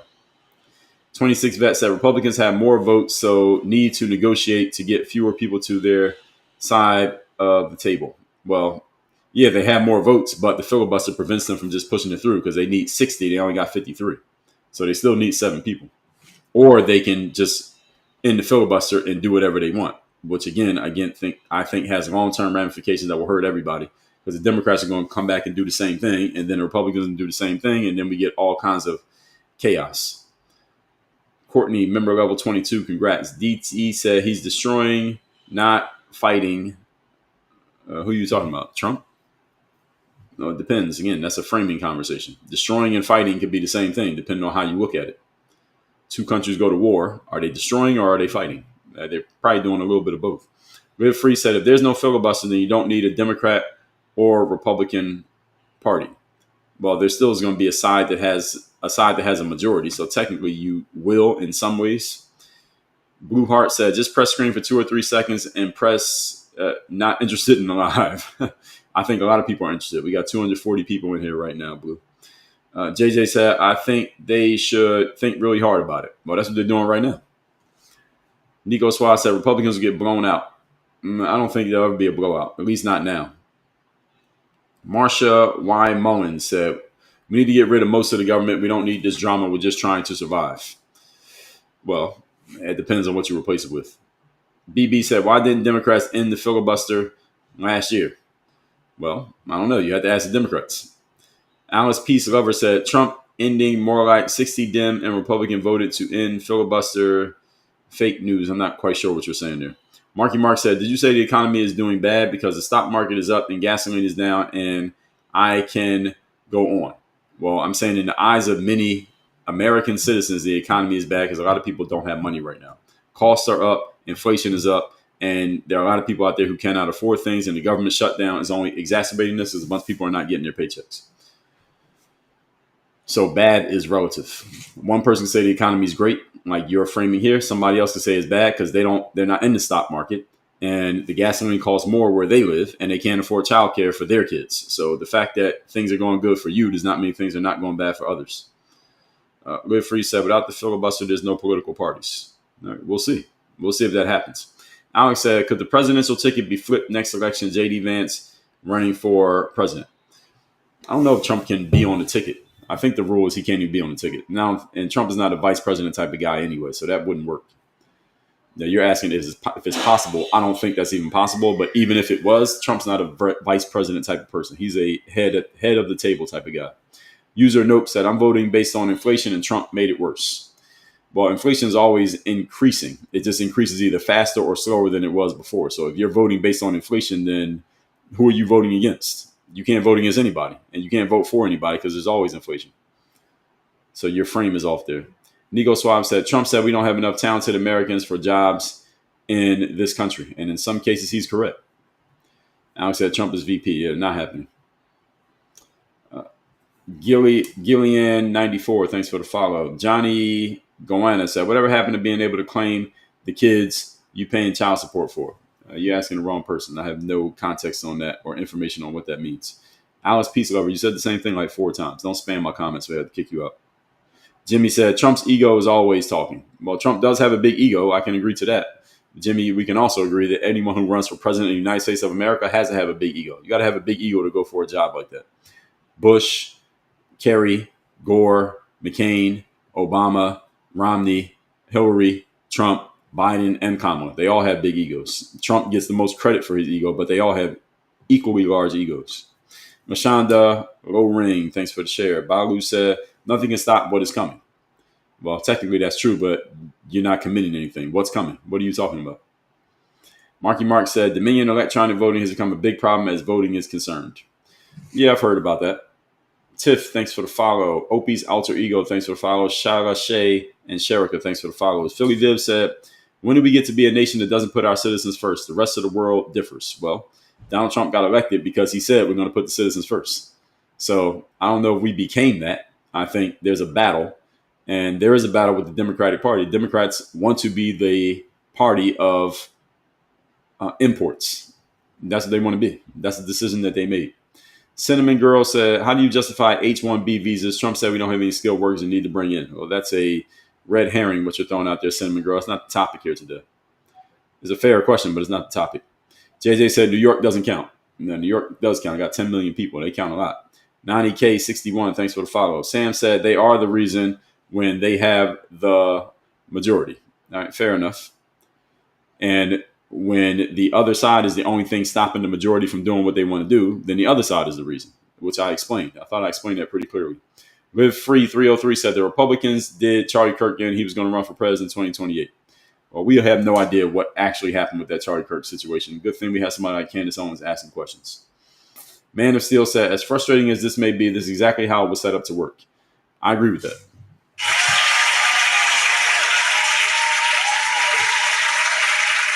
Turner Frank Washing, thank you. Marky Man said, as far as Charles assassination goes, Democrat assassination history goes far back as Lincoln. Okay, fine. Cheryl, thanks for the follow. The Lucid Reformation, thanks for the follow. Man of Steel says, sadly, the art of compromise seems to have been lost long ago. Yes, that is true, because we got this partisan politics situation. Carla, Indiana, good morning. Good to see you. Nana Cat said, Democrats are allowing that because they need it. Yeah, they do need it. That I agree with. User 900, thanks for the follow. Donna Swallow 250, number 75 in the fan club. Congrats. Jackson said, facts, and now you have people that's not American run for mayor in the United States. Is crazy. Yes, I do think that's crazy. I think it's crazy that people come from not in the United States of America, they're running for mayor, and it's not that they're running, it's that they're winning. That's the part that's crazy. It's not that, I mean, you can run if you want, but winning is what's crazy. So some may think that there should be a law against them even being able to run. But since there's not, they can run, but they're getting voted for. So who's voting for them? Because the cities where they're winning, there's a bunch of people who are also not from America. They may be American, i.e. they're citizens. So Jackson, I think you mean they're not from America like originally. Technically, you got to be a citizen. Zohran Mamdani is a citizen, even though he is not from America. And he calls himself, I forgot what he called himself, but he didn't call himself an American. That's one, he didn't say that. Gizmo said, don't worry, we will get a new guy. If you're talking about politics, we always get a new guy. Live Free said the man is 80. So Philly Viv said, why do Democrats hate Trump so much? I've never seen so much hate towards a party in my life. Well, because going against him galvanized a bunch of people to vote against him. I mean, that was the strategy. Remember, the strategy of politicians is to win elections. So ultimately, just look at how is this helping them win elections. That it will explain any action you see a politician taking. Jerry, too cool. Thanks for the follow. Matt TX said, getting rid of filibuster is a bad idea. Yeah, we talked about why it could be bad and why it could be good. Trish, thanks for the share. A Bay Bay said Trump doesn't criticize, he disrespects. Well, it depends on what you consider to be disrespect.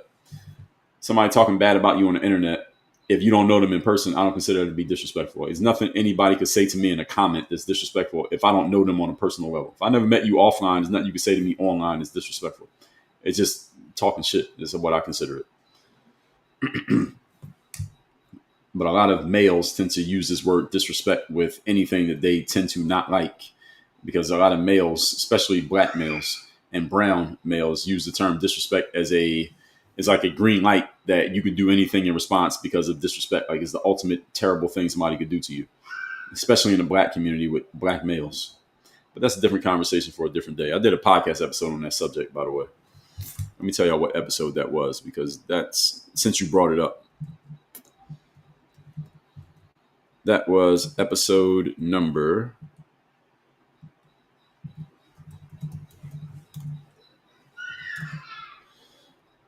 2795. Black Men and Respect is literally the title of the episode.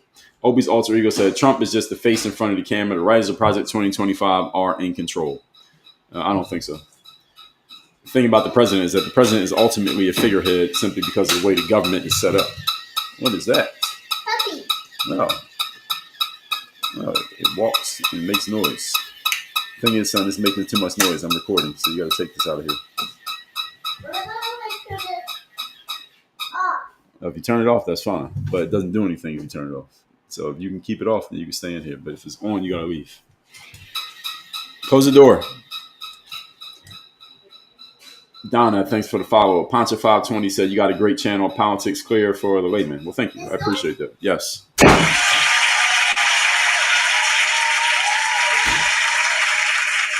Live Free said it's not Trump Republican Party. Each individual is voted in by the people. Live Free, you're starting to split hairs here. You running out of content? You're not that guy, pal. Trust me. You're not that guy. Philly Viv said, I remember campaigns were a lot less discussing candidates making promises without spewing hatred. I remember that too. Alex said, I think we need to specify we want health care and voting only for American citizens. Well, that's what Congress is arguing about right now. So you're on the right track. It's the Jersey Girl 710. Thanks for the follow.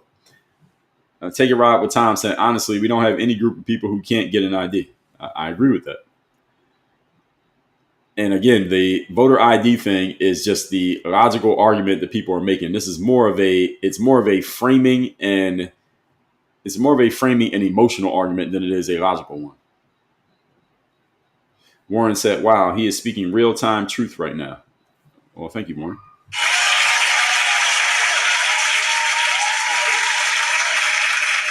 $11,511, thank you for the share. Echoes, thank you for the share. Opie's alter ego said Trump is on a revenge campaign. His priorities are to destroy his so-called enemies, not us. Well, that's one way of framing it. Y'all notice I keep pointing out the frames that people are using here.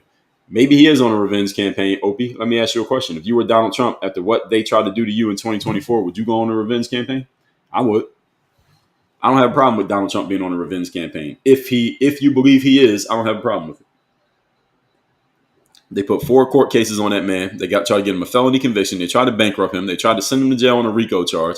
Tried to get him incarcerated on a different charge than a Mar-a-Lago case. They got the felony convictions on him. They got the hush money thing on him and the money on him, and a bullet flew past his head. I'm not saying they did that part, but a bullet flew past his head. In the process of all of that, they tried to stop him from even being able to run, let alone winning. Then he won anyway. Now he has the power to go on revenge tour. I damn sure would go on a revenge tour if I was Donald Trump. So I have no problem with him getting revenge.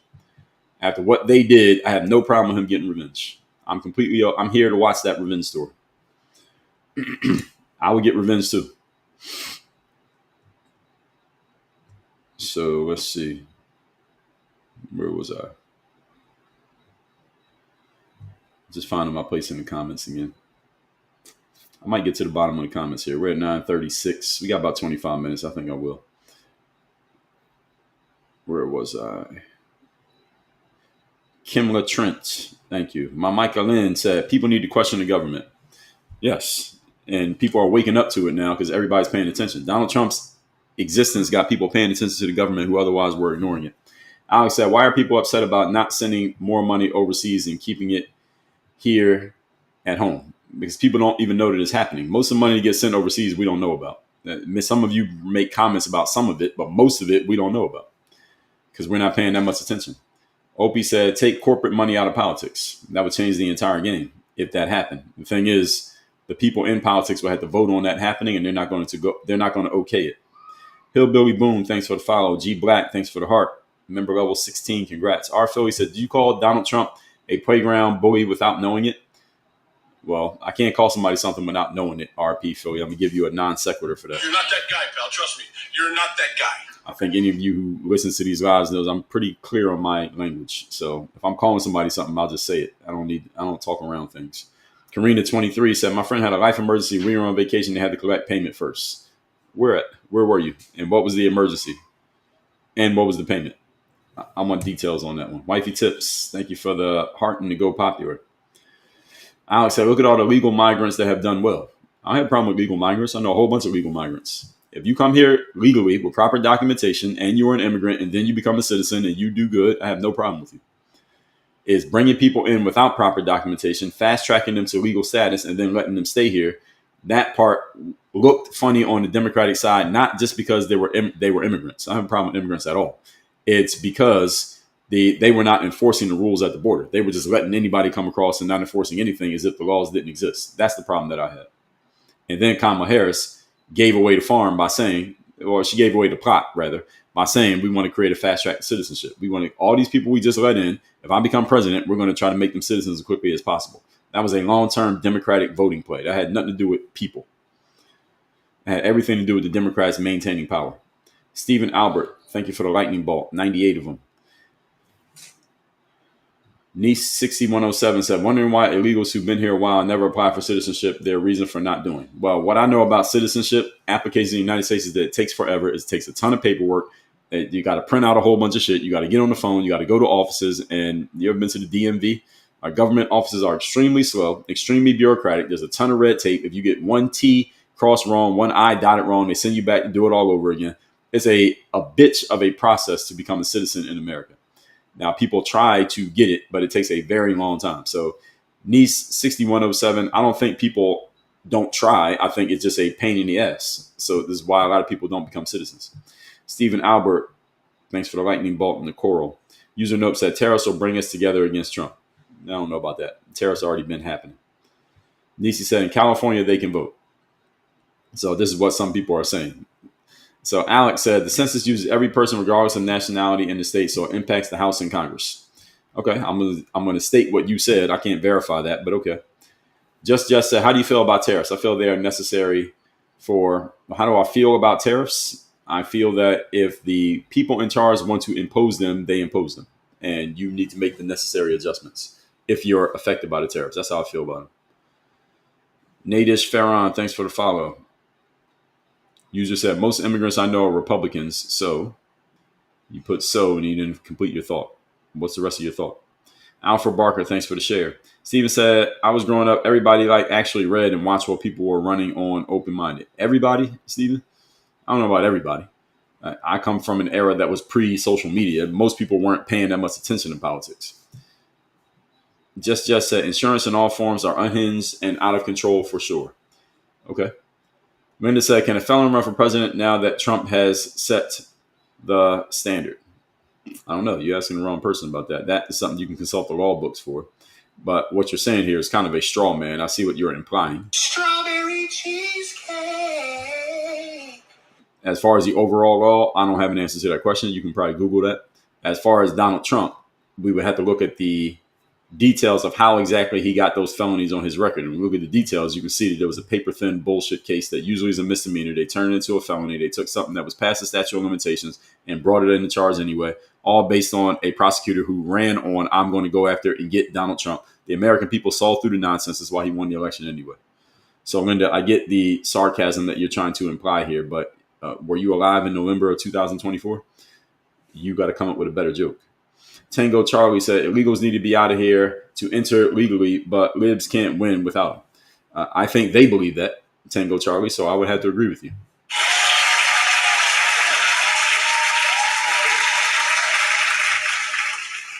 Rick Thomas said, the Democrats own the majority of the black vote, so they don't need to work on it anymore.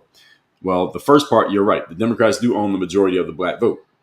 But they do need to work on it, because if you don't get those people to show up and actually vote, you can still lose. Case in point, November 2024, Kamala Harris. She did not get most black males. Well, actually, she did get most black males who did vote to vote for her, but there was a significant chunk that was lost. So Kamala got about 75% of the black male vote. She got about 95% of the black female vote. That 25% of the black male vote that she did not get was a part of why she lost, because a lot of those people are in the swing states. I'm not saying that was the only reason, but it was a good, significant reason why she lost all those swing states, because a lot of black men did not vote for Kamala Harris. So if the Democrats get too lazy and don't sell themselves to the black vote, they can still end up costing themselves. The challenge for black people, especially those who are pledge allegiance to the Democratic Party, is that black people are about to not be the majority minority. It's about to be immigrants and brown people, not black people, which means the Democrats are going to care even less about selling themselves to black people. Stephen Albert said, we are each individuals as an independent looking to what you're actually voting for. Well, you can wish, you can hope, Stephen. Linda said, can a felon run for president? I already addressed that. Big Sam said, Trump is taking about 2,000 handouts to keep the courts from overturning the tariffs. All right, we'll see if that happens. If that happens, we'll talk about it. So everyone does a handout thing. Is politics bipartisan? So you're trying to equate it to what the Democrats were doing? I say no. Nice try, but no. You just said, you mean like Trump's $2,500 free money check? No, not the same thing. Kamala was saying $25,000, and she was using it as a campaign promise. Donald Trump's already president. He doesn't have to give you anything. He's already president. Whether he gives you the money or not, he's still president. Kamala was using this as an enticement to try to win the presidency. Different than what Donald Trump is proposing, because he's proposed things like this before and didn't do it. Appalachian American said, just happened in New York City. Yeah, exactly.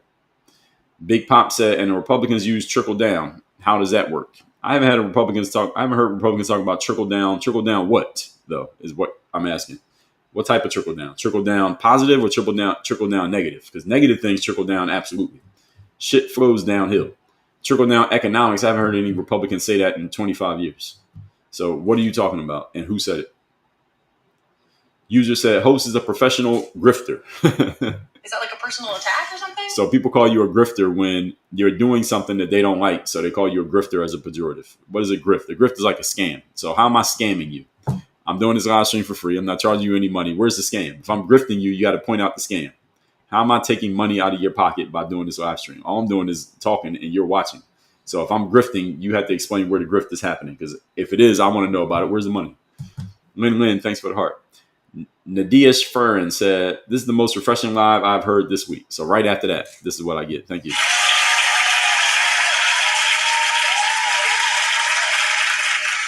Was that Nadia Ash? I know I'm probably mispronouncing your name. Gen X Lover 33 Texas. Follow the live creator. Thank you. Wifey Tip said, tap the screen to get to 100K. Yes, we're at 118. Keep it going, folks. Big Sam said, Trump does not play chess. He is definitely a checkers player. All right, that's an ad hominem. Is that like a personal attack or something? User said, so if my driver's license is expired, a social security card is okay. I don't work for the government. Why are you asking me that question? Next time you go vote, you ask them. Carlin said, ACA is not affordable and they don't care.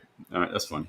Oh, I like your funny words, Magic Man. Stephen Albert, member level 19, congrats. Latoya Williams said, I really enjoyed you sharing. You got me really looking at both parties. Thanks again. We need more. I agree. Thank you.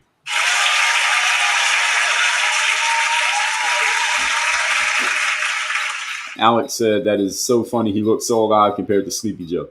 Yeah, anyone trying to compare Donald Trump's energy level to Joe Biden, please. That's complete ad hominem. It flipped? Yeah. Wow. What?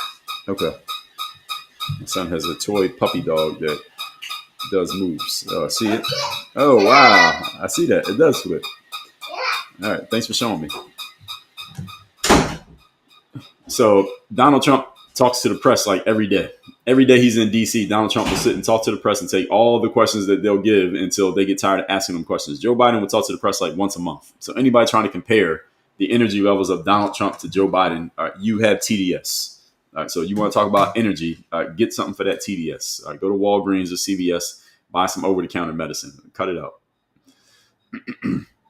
User said, host ignored my comments on purpose. I actually read Every comment of yours, I think you posted, even your illogical logical fallacies, I pointed out.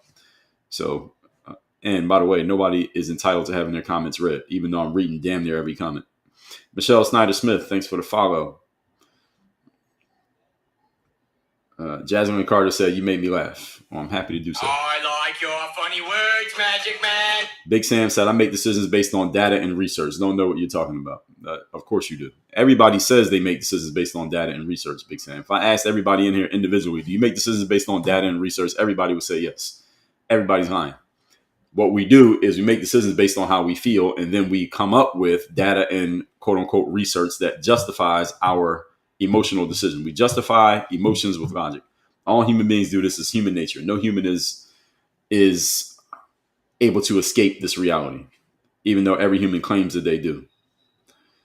Vince 600 Full says, "Give me a straw man." All right, sure. Strawberry cheesecake.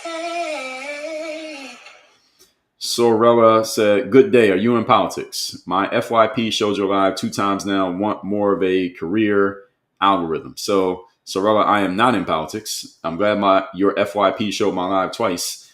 And my business is helping people like you, if you happen to be a professional. You said career algo is what we call the power presence, Sorella Jamela, which is all about taking the 85% of communication that is nonverbal and mastering it so that the other 15% of communication, i.e. the things you do and the things you say, are already pre-done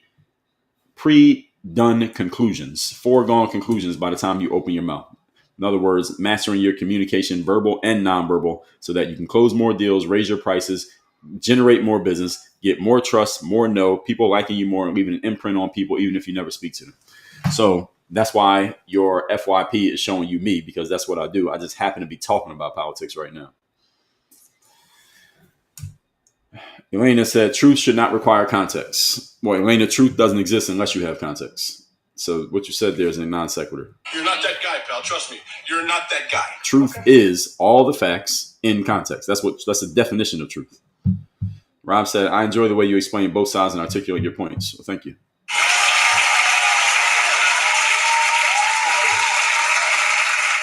Big Sam said, "You can get that context and data quickly now from AI."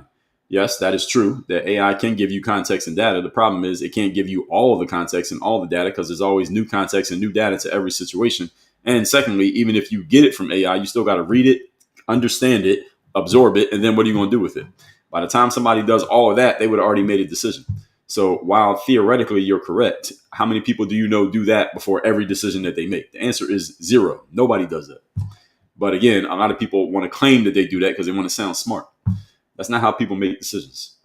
Sinzaga Williams said, "Killing them this morning, straw man out in full force." This is true. Big Sam says, 2025, ignorance is a choice. Well, technically, Big Sam, every human is ignorant on something. Ignorance means to not know something. The reality is, Big Sam, there's too much information available in the world and too much information being created every single moment for anyone to be completely knowledgeable on every subject. Even on the subjects people pay attention to, you don't know everything. You know the parts that matter the most to you, and that's okay. But ignorance on a subject that matters to you, then I get what you're saying. Ignorance is a choice if you mean that in a kind of a colloquial sense. But there's no way to know everything about any subject because there's too much information being created faster than a human can even absorb it. That's the challenge with artificial intelligence, that it creates more material faster than we can take it in. Terry said, "How do you say so calm for people's stupidity who have their blinders on?" Well, that's the reason I told you I teach a program called the Power Presence. It's about maintaining your presence of mind even when things around you are going crazy. That's part of what I do. It's part of what I teach. So, and on top of that, Terry, I've been on the internet creating content for a long time. So there's nothing anybody can say in the comments that I haven't seen before. So this is easy work for me. Just says, "This live is going to make you an awesome politician one day, assuming you decide to do that." Well, if I decide to do it, I don't know how this live is going to help, but I don't know if I would get into politics. It's a very dirty game. And ultimately, as I already explained, the system that we have here is not really about helping people. The system is about helping yourself. So if I want to help myself, I'll get into politics. That's the only reason I would get into it. Sorella said, Phoenix. Alex said, "Why can't you believe on both sides and not be 100% on one or the other?" What does that even mean, Alex? I'm not understanding the grammar here of your sentence. Big Sam said, "When people first encounter you, they will get that MAGA thing if they listen for A while they will see you on the middle, but lean right. Okay, if that's how you see it, that's fine. I'll accept that. Rick said, Dre is on the fence. If you're wise, you'll listen and learn. No, I'm not really on the fence. I'm outside of the yard. I'm not even in the yard. I'm not on the fence. I'm just looking at the game and just telling you what I think. Just said, most people are just pro-America. That I will take. I am pro-America. I am pro-America. I'm an American citizen. I'm born in America. My parents born in America. Their parents born in America. And I am America first. And if you're an immigrant who comes here and you become a citizen, I'm pro you as well. And if you're here without proper documentation, then I'm pro getting you out of here because I'm America first. I got that one. Escareno said, I like your content in general. Well, thank you.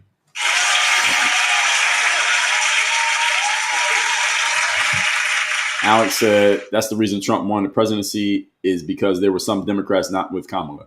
That is correct. Yeah, Kamala didn't dominate her backyard is what we call that. So if you're running as a Democrat, you got to get all the Democrats on your side because you got to get those votes because that's your team. And if you're a Republican, you got to get all the Republican votes because that's your team. So if you can't get your own team to vote for you, then there's no way you can win. It's kind of like college sport recruiting.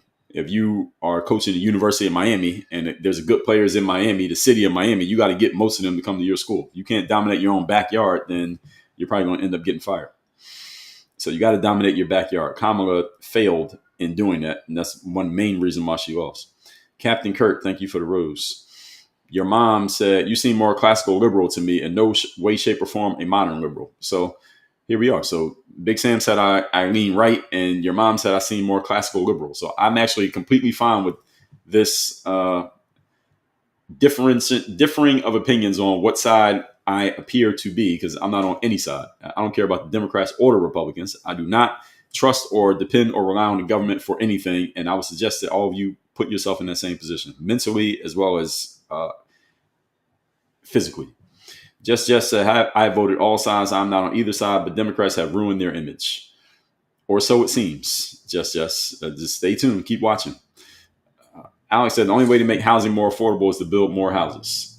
Well, who's going to pay for those houses? Who's paying for those houses to get built, Alex? And the problem is, if I'm building houses, let's say I'm a house builder, and the government says, Dre, we need you to build more houses. I say, okay, I'm going to charge what I want to charge because I'm the entrepreneur. I built that house. The government can't tell me how much to charge for something that I built. I think the only way to make housing more affordable is the person who wants a house needs to make more money. That's the way I see it.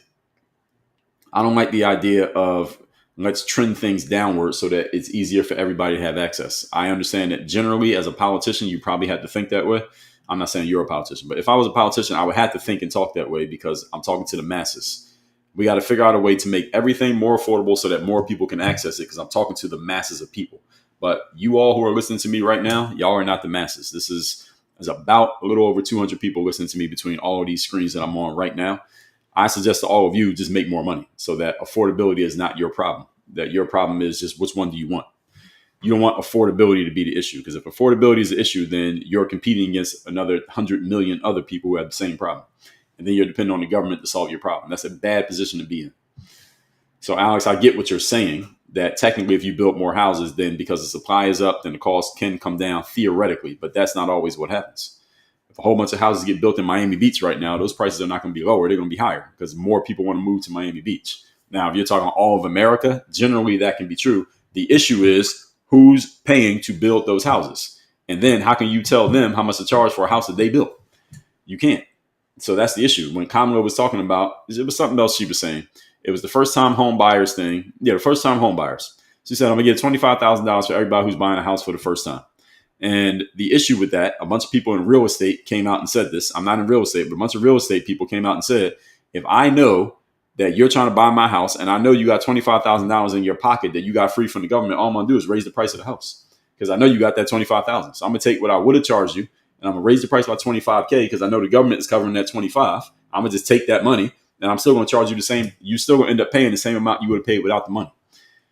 So it was a bad strategic play by Kamala Harris because Kamala Harris knows nothing about entrepreneurship. She knows nothing about real estate. She knows nothing about business. All she knows is politics. And in politics, the only thing she understood was let's offer them something free because that's going to make them vote for me. It doesn't work anymore. That's why she lost.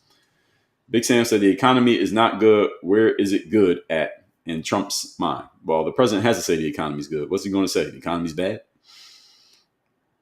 User Note said the stock market doesn't matter if we lose all our jobs. Well, let's speak for yourself. Somebody who's heavily invested in the stock market, they don't care if you lose your job because they're making money. Nancy Pelosi does not care if you lose your job. She got a bunch of money in the stock market. So if the stock market is up, Nancy is happy. So it depends. Just said, for your everyday American who works for a living, things are bad.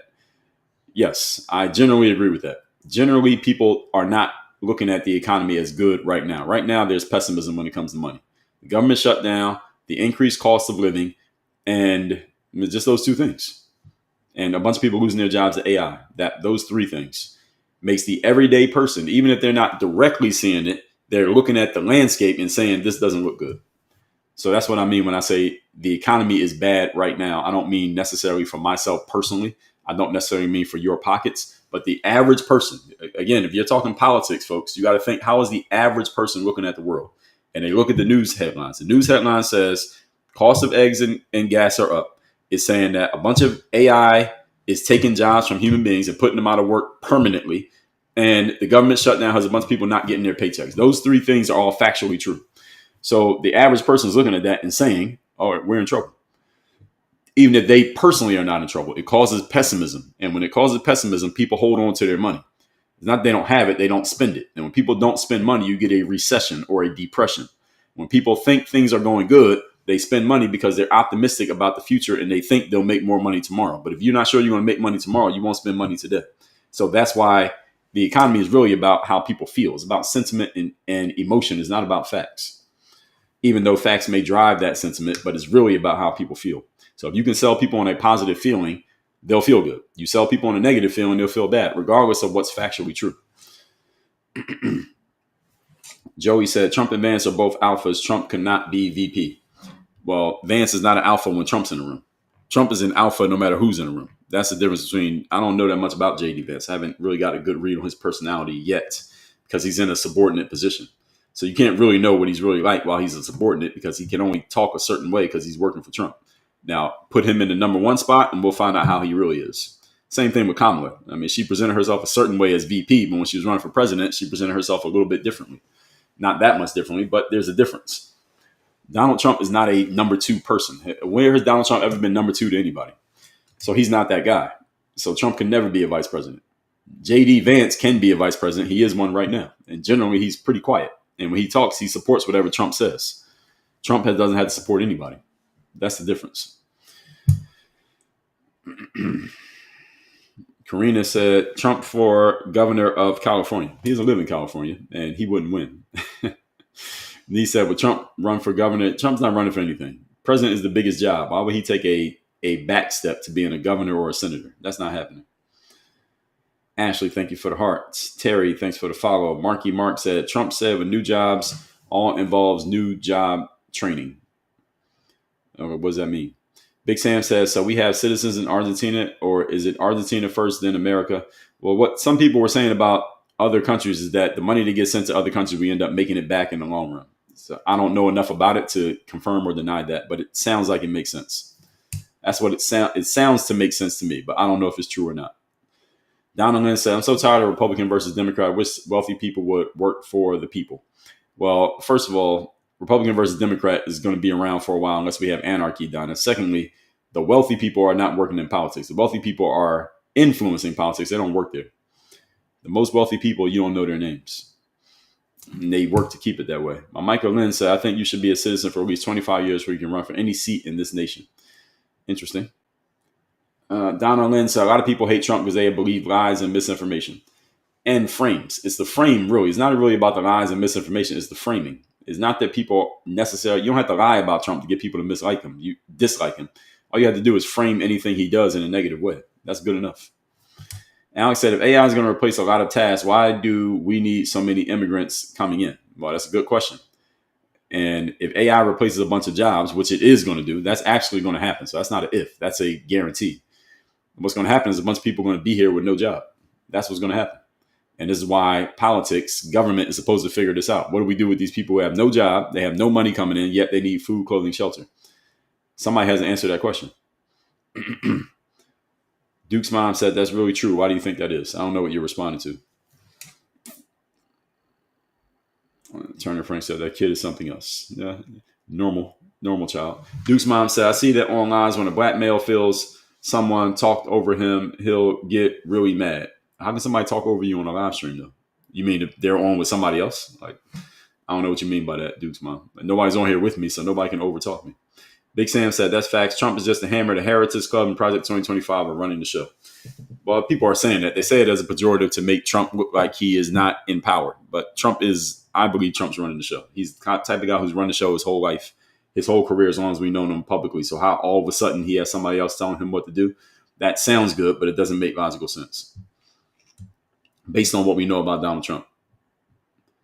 Alfred Barker said, you for taking time. Our kids are the future. Well, I appreciate that. Jeff said, I admire the way you interact with your son while on your podcast. Well, thank you. I have an actual podcast. It's called Work on Your Game. This I don't consider to be a podcast, but I know people call everything a podcast now. This I just call a live stream. But I have an actual podcast. It's called Work on Your Game. Comes out every day. It's free. You can find it on Apple or Spotify. And it is not as long as this. My actual podcast is about 20 minutes per episode. And it comes out every single day. We have over 3,000 episodes. And that's where I'm talking about personal and professional development stuff, mindset, business, entrepreneurship, sales, CRMs, customer relationships, leadership, communication skills. I talk about that on my actual podcast. This, that some of you call a podcast, is just where I talk about current events. So technically, I guess if you call this a podcast, and I got 2 podcasts. But I appreciate it, Jeff. So Robert said, cute and respectful. Nice work, Dad. Thank you. Carla said, 2021 NYC City Council passed a law for non-citizens to vote in local elections, struck down in March of 2025. Okay, I didn't know that. Interesting. If that's true. I never heard about that.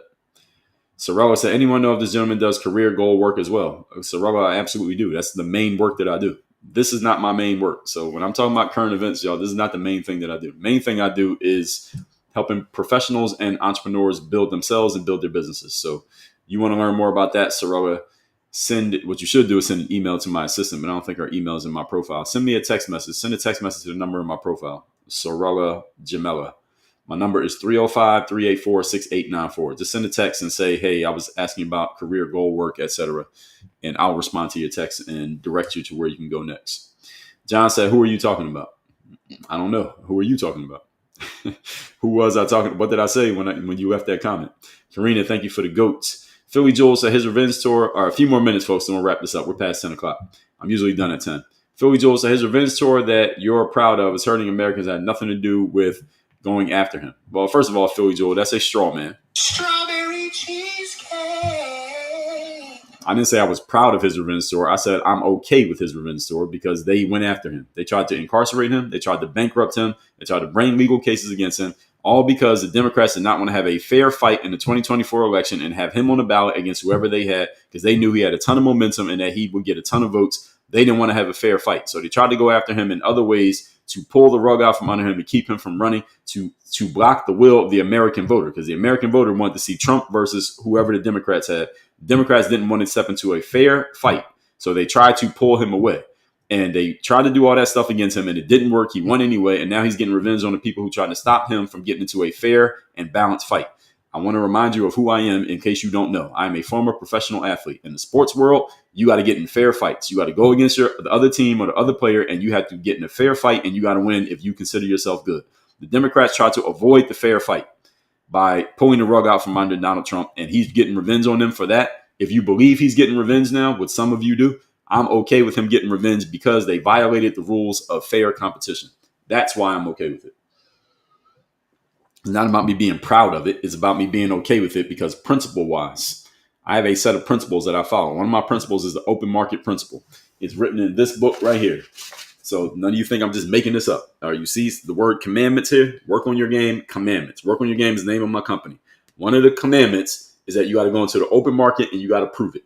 If you think you're good or you're better or that your point is solid, you got to go into the open market and you got to prove it. You can't just talk about it. Donald Trump said, I should be president of America because I believe I got robbed in 2020. Whether you believe it or not, that's what he believed. And he was willing to go into the ring and prove it again by running again in 2024. They tried to stop him from getting into another fair fight in 2024. That's the problem that I have with what happened to Donald Trump last year with all that lawfare. So him going on revenge tour now as a way of getting some get back for what they did to him, I'm okay with that. That's what I said. So just be clear, if you're going to quote me, or respond to something that I said, make sure you get it right. Carlos said, if Trump is on a revenge tour, I'll be a lot more vicious than what is happening. Yes, and generally I believe he's holding back because he could do a lot more than what he's doing. There's a lot that a president can do behind the scenes besides the stuff that we know about. There's a lot that a president can do quietly without announcing it. Joe Biden did a lot of stuff quietly that he didn't announce. Donald Trump is doing stuff that he's telling you he's doing it. But there's a lot he could do quietly. He could have took Hillary to court. Why didn't he do it? If he really wanted to get revenge on everybody, Hillary would have been his first target. He didn't even do it. Sorella says, your content, career, goals, and politics, sir. Sorella already answered that question. Send a text to the number in my profile. And my content is not about politics. Politics is just something I like talking about because it's an interesting subject. Joe Byron said, if I can't live in a third world country, they can't live here. Well, technically, you can live there. It's just you wouldn't have the same. They would not welcome you as openly if you're not bringing anything to the table than they do here in America. In other countries, if you want to become a citizen and you're not natural born, you either got to be there for a long time or you got to bring something to the table. I talked about this about 8 months ago. There are a few countries in the world where you can become a citizen in like 30 days. But you know what you got to do to become a citizen in 30 days in a few of those countries? You got to bring money, like literal money. You got to give them $250,000. So you got to make a donation to their real estate fund, to the actual government. And I talked about this. I gave you the names of the countries, the amounts of money, everything. This is about 8 months ago. I did a live stream on this. You can go to these countries and you want to become a citizen quickly. You want to fast track it. You must put money into our government to prove that you are invested in us. And if you don't bring money, you cannot become a citizen quickly. You got to go through the same process that everybody else does, and it might take years. Same way it happens in America. So other countries force you to bring something to the table to become a citizen quick. In America, they let you become a citizen quick, or at least the Democrats were trying. Let me be clear. The Democrats were trying to let you become a citizen quick without bringing anything of substance to the table, which is crazy. And I have a problem with that because I'm an American citizen. And those people are coming here bringing nothing to the table, but they're taking stuff off the table. That's not okay. Because there are a bunch of people here in America who can't even get anything off the table themselves. But you're bringing in people who ain't even from here, and they're taking stuff off the table that they're not even contributing. And they're not even from here. So how is that okay? Big Sam said, America has always allowed white immigrants, even encourage it. It's not a problem unless they are, and I didn't see the rest of it. And directionally, Big Sam, I see what you're saying. I talked about this too. I did a whole live stream on this. When those people were coming in from South Africa, the people were seeking asylum from South Africa. A bunch of them were white. And I said this is what I said about that. It's not about them being black or white. It's about, are you bringing substance to the table to where you are increasing the value of the space that you are coming into? So if you're an immigrant coming into our country, what are you bringing to the table with you that makes your presence increase the value of our country? If you can't answer the question, then my answer would be, no, you can't come in. If you can answer the question, then you got to tell me what it is. And if I agree with you, then yes, you can come in because your presence is actually increasing the value of what we have. If your presence is not bringing anything to the table, all you're doing is taking, then no, you can't come in. We got enough people already. We're full. I'm like a bouncer at a club. All right, I'm letting you in because letting you in makes the club more valuable. If letting you in makes the club less valuable, then you got to stand outside. And that's how it's supposed to be. Every other country does it. They would do it to you. If you try to go into another country, they say, okay, who are you? And what are you bringing to the table? Nothing? Okay, no, you can't come in. Go back home. Reject it. You can't even get on a plane, let alone could you get in. Noel said, would you run for president? Well, I would need a whole lot of donor money, so which I probably wouldn't get because I criticize both sides enough that I wouldn't get enough donor money. So probably not. Take a ride said, I know plenty of people who have done it the right way, as do I. Karina said, immediately went into surgery upon returning. Okay. A few more questions, folks. Then we got to wrap this up. And I need to go to the restroom. Let's see. Where was I? I'm trying to get to all the comments. I don't think I'm going to get to all of them today. All right, maybe I will. A few more. We got like 5 minutes here, then we're wrapping up. Karina said, my family fled communism. They are far, far right. All right, fair enough. Brooke Martella, good morning. Golden Age said he didn't win. It was stolen by Elon Musk and his billionaires. Elon Musk is a private citizen. If he wants to donate and help somebody win, he has a right to. That's not stealing. Maria Lopez, thanks for joining. Golden Age said it was over 80% of the black male vote. I read it was about 75%. But either way, it wasn't 95%, which is she needed 95%. She didn't get it. Rick Thomas said, do I have a book recommendation? Yes, you can get my book, The Mirror of Motivation, at mirrorofmotivation.com. The Self-Guide to Self-Discipline. This book right here is all about how you become the person you need to be so you can do what you need to do, have what you want to have, and have what you want to have I give you the book free. Just cover the shipping. Go to mirrorofmotivation.com. Mirrorofmotivation.com. Just the title, without the word the. Mirrorofmotivation.com. Book's free. Just cover the shipping. Take a Ride said, this is always the best live. Thank you. Michelle Camden Gilbert, thanks for the follow. Jeff said, what about Biden? What about him? He's over. Now, Turner Frank said, if doing research and having an unbiased opinion on both sides is grifting, then I'm a grifter. LOL. People just use that word when they hear something that they don't like. So they call you a grifter because it makes them feel good. W. Bebe, thank you for the finger heart. Bulldog Dad, thanks for the follow. Opie's Altar said, you're a breath of fresh air helping people understand the world around us. So thank you.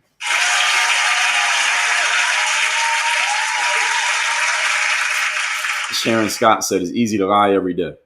I don't think so, Sharon. I think telling the truth is easy. Lying is hard because you got to remember what lie you told yesterday. Golden Age said, Trump's like to be on camera and not actually doing the work. The president that's working doesn't have time to be on camera all day. Disagree. That's a straw man. Strawberry cheesecake. The founding fathers, they said this in the founding documents of the country, that there should be a free press. And the purpose of the free press, folks, is to hold the government accountable. The free press watches what the government does, questions them on what they do, and they report back to the people. So when Donald Trump speaks to the press on camera, what he's doing is holding himself accountable to the people by answering questions and telling them what he's doing, why he's doing it, how he's doing it, when he's doing it, and where he's doing it. If anybody is not doing the work, it was Joe Biden, because he was not holding himself accountable to the people by not speaking to the press. So whatever was going on in the White House, we had no idea because he wouldn't talk. Donald Trump talks every day. He's very transparent about what he's doing and why. So if you want to say someone's not doing the work by talking to the press, that's a disingenuous frame. And it shows that you clearly don't even understand why the free press was even created in the first place. What you should be doing is saying that about Joe Biden, because he didn't speak. Therefore, we had no idea who was running the country, what they were doing, or why it was happening. T. Bori, thanks for the follow. Kim, thanks for the follow. Rose said, I love your articulation, so I already follow. Well, I appreciate it. Big Sam said, truth does not exist without context. That is correct. Karina said, AI lied to me plenty of times. Yes, AI will lie to you, but you got to ask the right questions. The challenge with AI is people don't know what questions to ask. They end up getting misled. Sunshine and Whiskey said, I love the way you break everything down. More common sense like yours in the government would go far. Well, there's a reason why there are people like me don't work in the government, because the system is not designed to benefit people who talk like I talk. That's why I'm not in the government. Big Sam said, all the people in my circle do it. They do what? They go get data and research. Well, they're your friends, so of course you're going to say that about them. So Robert said, don't let AI create a resume. Be yourself with integrity. Well, AI can create a resume. You just got to give it the right information, and you got to fine tune it. AI does very well when you train it properly. So AI needs to be trained the same way you would train a human. And a lot of people don't know how to train other people. That's why they end up getting misled by AI. Oso said, what happened to common sense in America? It still exists. It's just easier to not have common sense because it's faster to get information that's not, I guess, what you would consider to be common sense. Noel said, where'd you get your tie? I don't know where I got this tie. And whenever I see a tie I like, I usually get it. But usually, the place I usually go for ties is Nordstrom or Nordstrom Rack. And they'll carry stuff from all different suppliers. But I don't know where I got specifically this one. Stephen Albert said, we need more of Dre. I agree. Raven Leaf said, that tie is fire. Thank you. Leah became a super fan. Thank you, Leah, for becoming a super fan and supporting.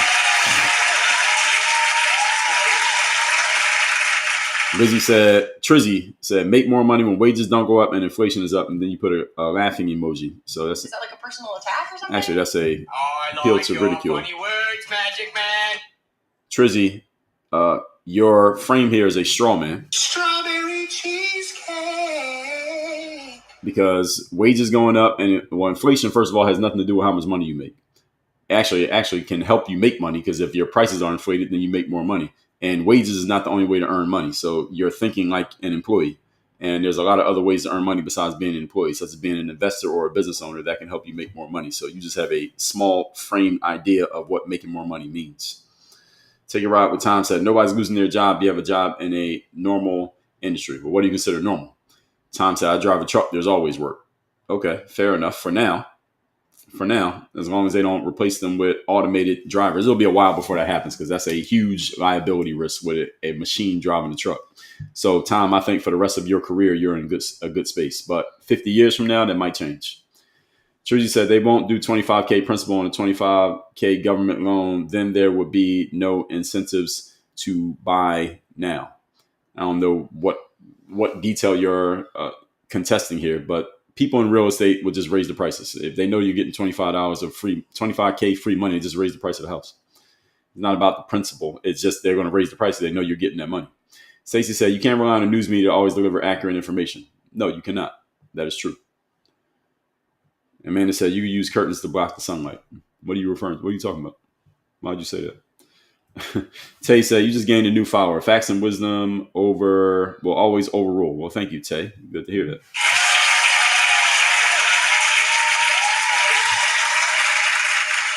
Chief Khalid said, Trump through legislative means he has done near nothing this year. I don't think so. I don't think that's true. Big Sam said, Trump was trying to do that here for $5 million. Trying to do what? Trizzy says, so we shouldn't be sending Argentina $40 billion, which will solve all of that. Well, according to what a bunch of people were saying in the comments yesterday, is that Trump's frame was that the money he's sending to Argentina now will actually make the U.S. more money in the long run than the $40 billion we sent out, which seems to make sense to me. But I don't know the details of that, and I don't know the details of what Trump said. So, but that sounds like it makes sense how he would justify it. Now, whether that's actually true or not, time will tell. Noel said, when people go to Canada, they have to prove the work they did before applies to the country. They probably do. You're probably right. Trizzy said, you're wrong. Donald Trump isn't talking to the free press. He is handpicking each news station. Well, first of all, do you understand what the free press means? It's what is in the founding documents of the Constitution. There shall be a free press, and it is designed to hold the government accountable. That's what the free press means. I don't think you understand what I'm talking about, the context. He is not handpicking each news station. I know what you mean, that they revoked some news outlets passes, but a lot of those people still work in D.C. They literally work in D.C. every single day. They report on everything the president does, and they do answer questions. Ask questions, and he does answer their questions. He'll even attack them if he doesn't like them, but he will answer their questions. So I'm not wrong. I know what I'm talking about. The purpose of talking to the media, because the frame that was being used when I said that was that people said, well, Donald Trump's always talking to the cameras. That means he's not working. That's false. Part of the job of being in the government is talking to the press. So when he's talking to the camera, that's part of the work. That was what I was saying. So I don't know if you were the one who left that comment, but for you to say this is a straw man. Strawberry cheesecake. Jay Bird said, we really need someone like you in office in the middle looking at everything objectively. Well, yeah, how am I going to win? Who's going to vote for me? That's the problem. We only got two parties. Big Sam said, AI is a tool. If you don't know how to use it, then it's a bad tool. If you do, it's great. Yes, it has to be trained. You got to train AI like you train a human being. And that takes time. Joy 2050, thanks for the follow. Matt said, AI seems like it can be easily weaponized to do harm to people's integrity. Well, anything can be weaponized to harm people's integrity. You could say that about pretty much anything. Trizzy said, if our dollar is weaker, you can't buy more. Well, it depends on what you're buying with. Is the dollar the only way to buy stuff? We have cryptocurrency these days. And also depends on how fast you're making your dollars versus how fast the value of the dollar goes down. These are all things to be considered. Carl said the housing market is in crisis because people don't want to live in the houses they can afford. Well, that's always been true. I agree with that. Amanda says sunlight shining on your face during your live and last hour. Amanda, I like the sunshine shining on my face. I don't want curtains blocking sunlight. I love sunlight. I like natural light, Amanda. That's why you can see the light shining on me. I want it shining on me. I want more light shining on me, actually. Big Sam said Trump was trying to sell fast track citizenship for $5 million. Well, yeah, they're bringing $5 million to the table. That I would do. I remember that, actually, Big Sam. I remember Trump saying something like that. I don't know if they actually have it, but that I agree with. Other countries do the same thing to us. You go to another country, they'll say you got to put some money on the table, or no, you cannot fast track citizenship. Either bring some money or no. That's it. Tarika said there are companies already with driverless commercial runs, Aurora AI innovation. Yeah, I know some companies are doing it. I'm saying it hasn't become widespread yet because that's a huge liability risk. If you have a robot driving a truck and it does the wrong thing and it costs somebody their life, that'll put that company out of business, the amount of money they're going to have to pay in that lawsuit. Bunk, thank you for the gifts.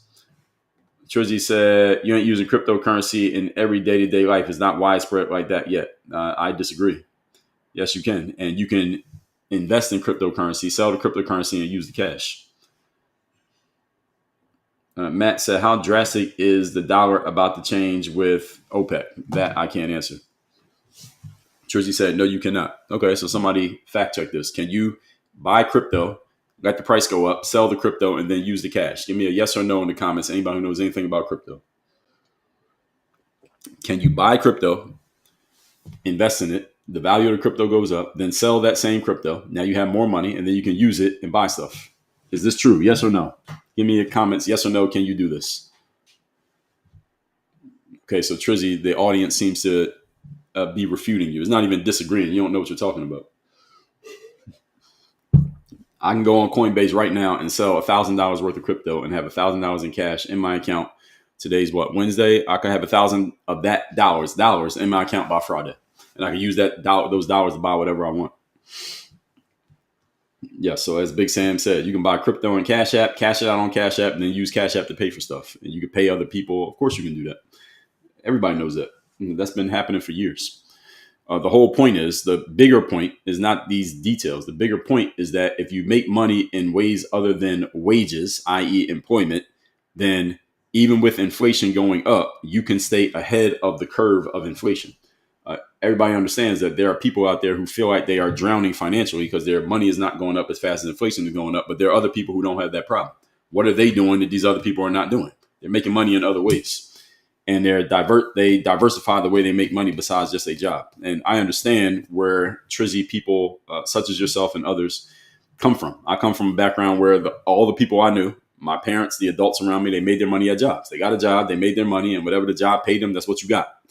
And if things are going up faster, costs are going up faster than the money that you're making, you got a problem. So then you got to either get another job, you got to get a better job, you got to make more money, you got to spend less money.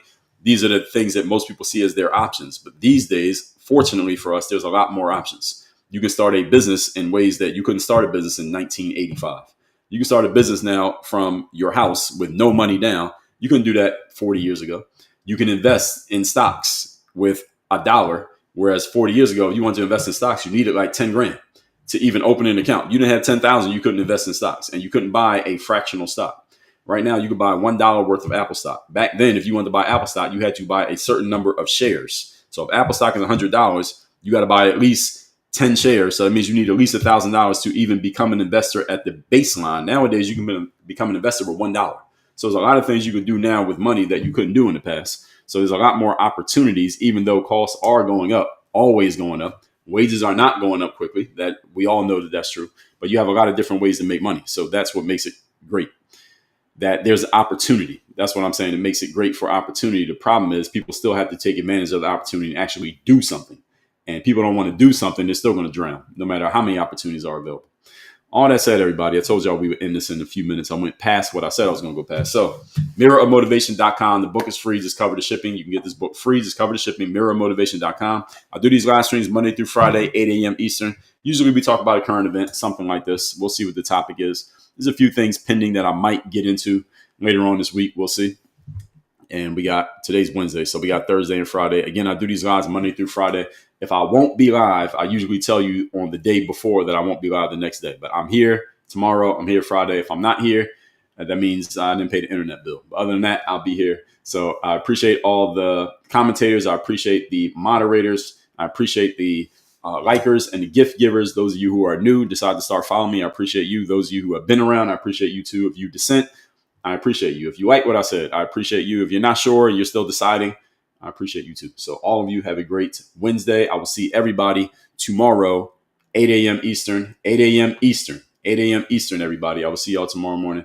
Everybody have a great Wednesday. We are out of here. Work on your game.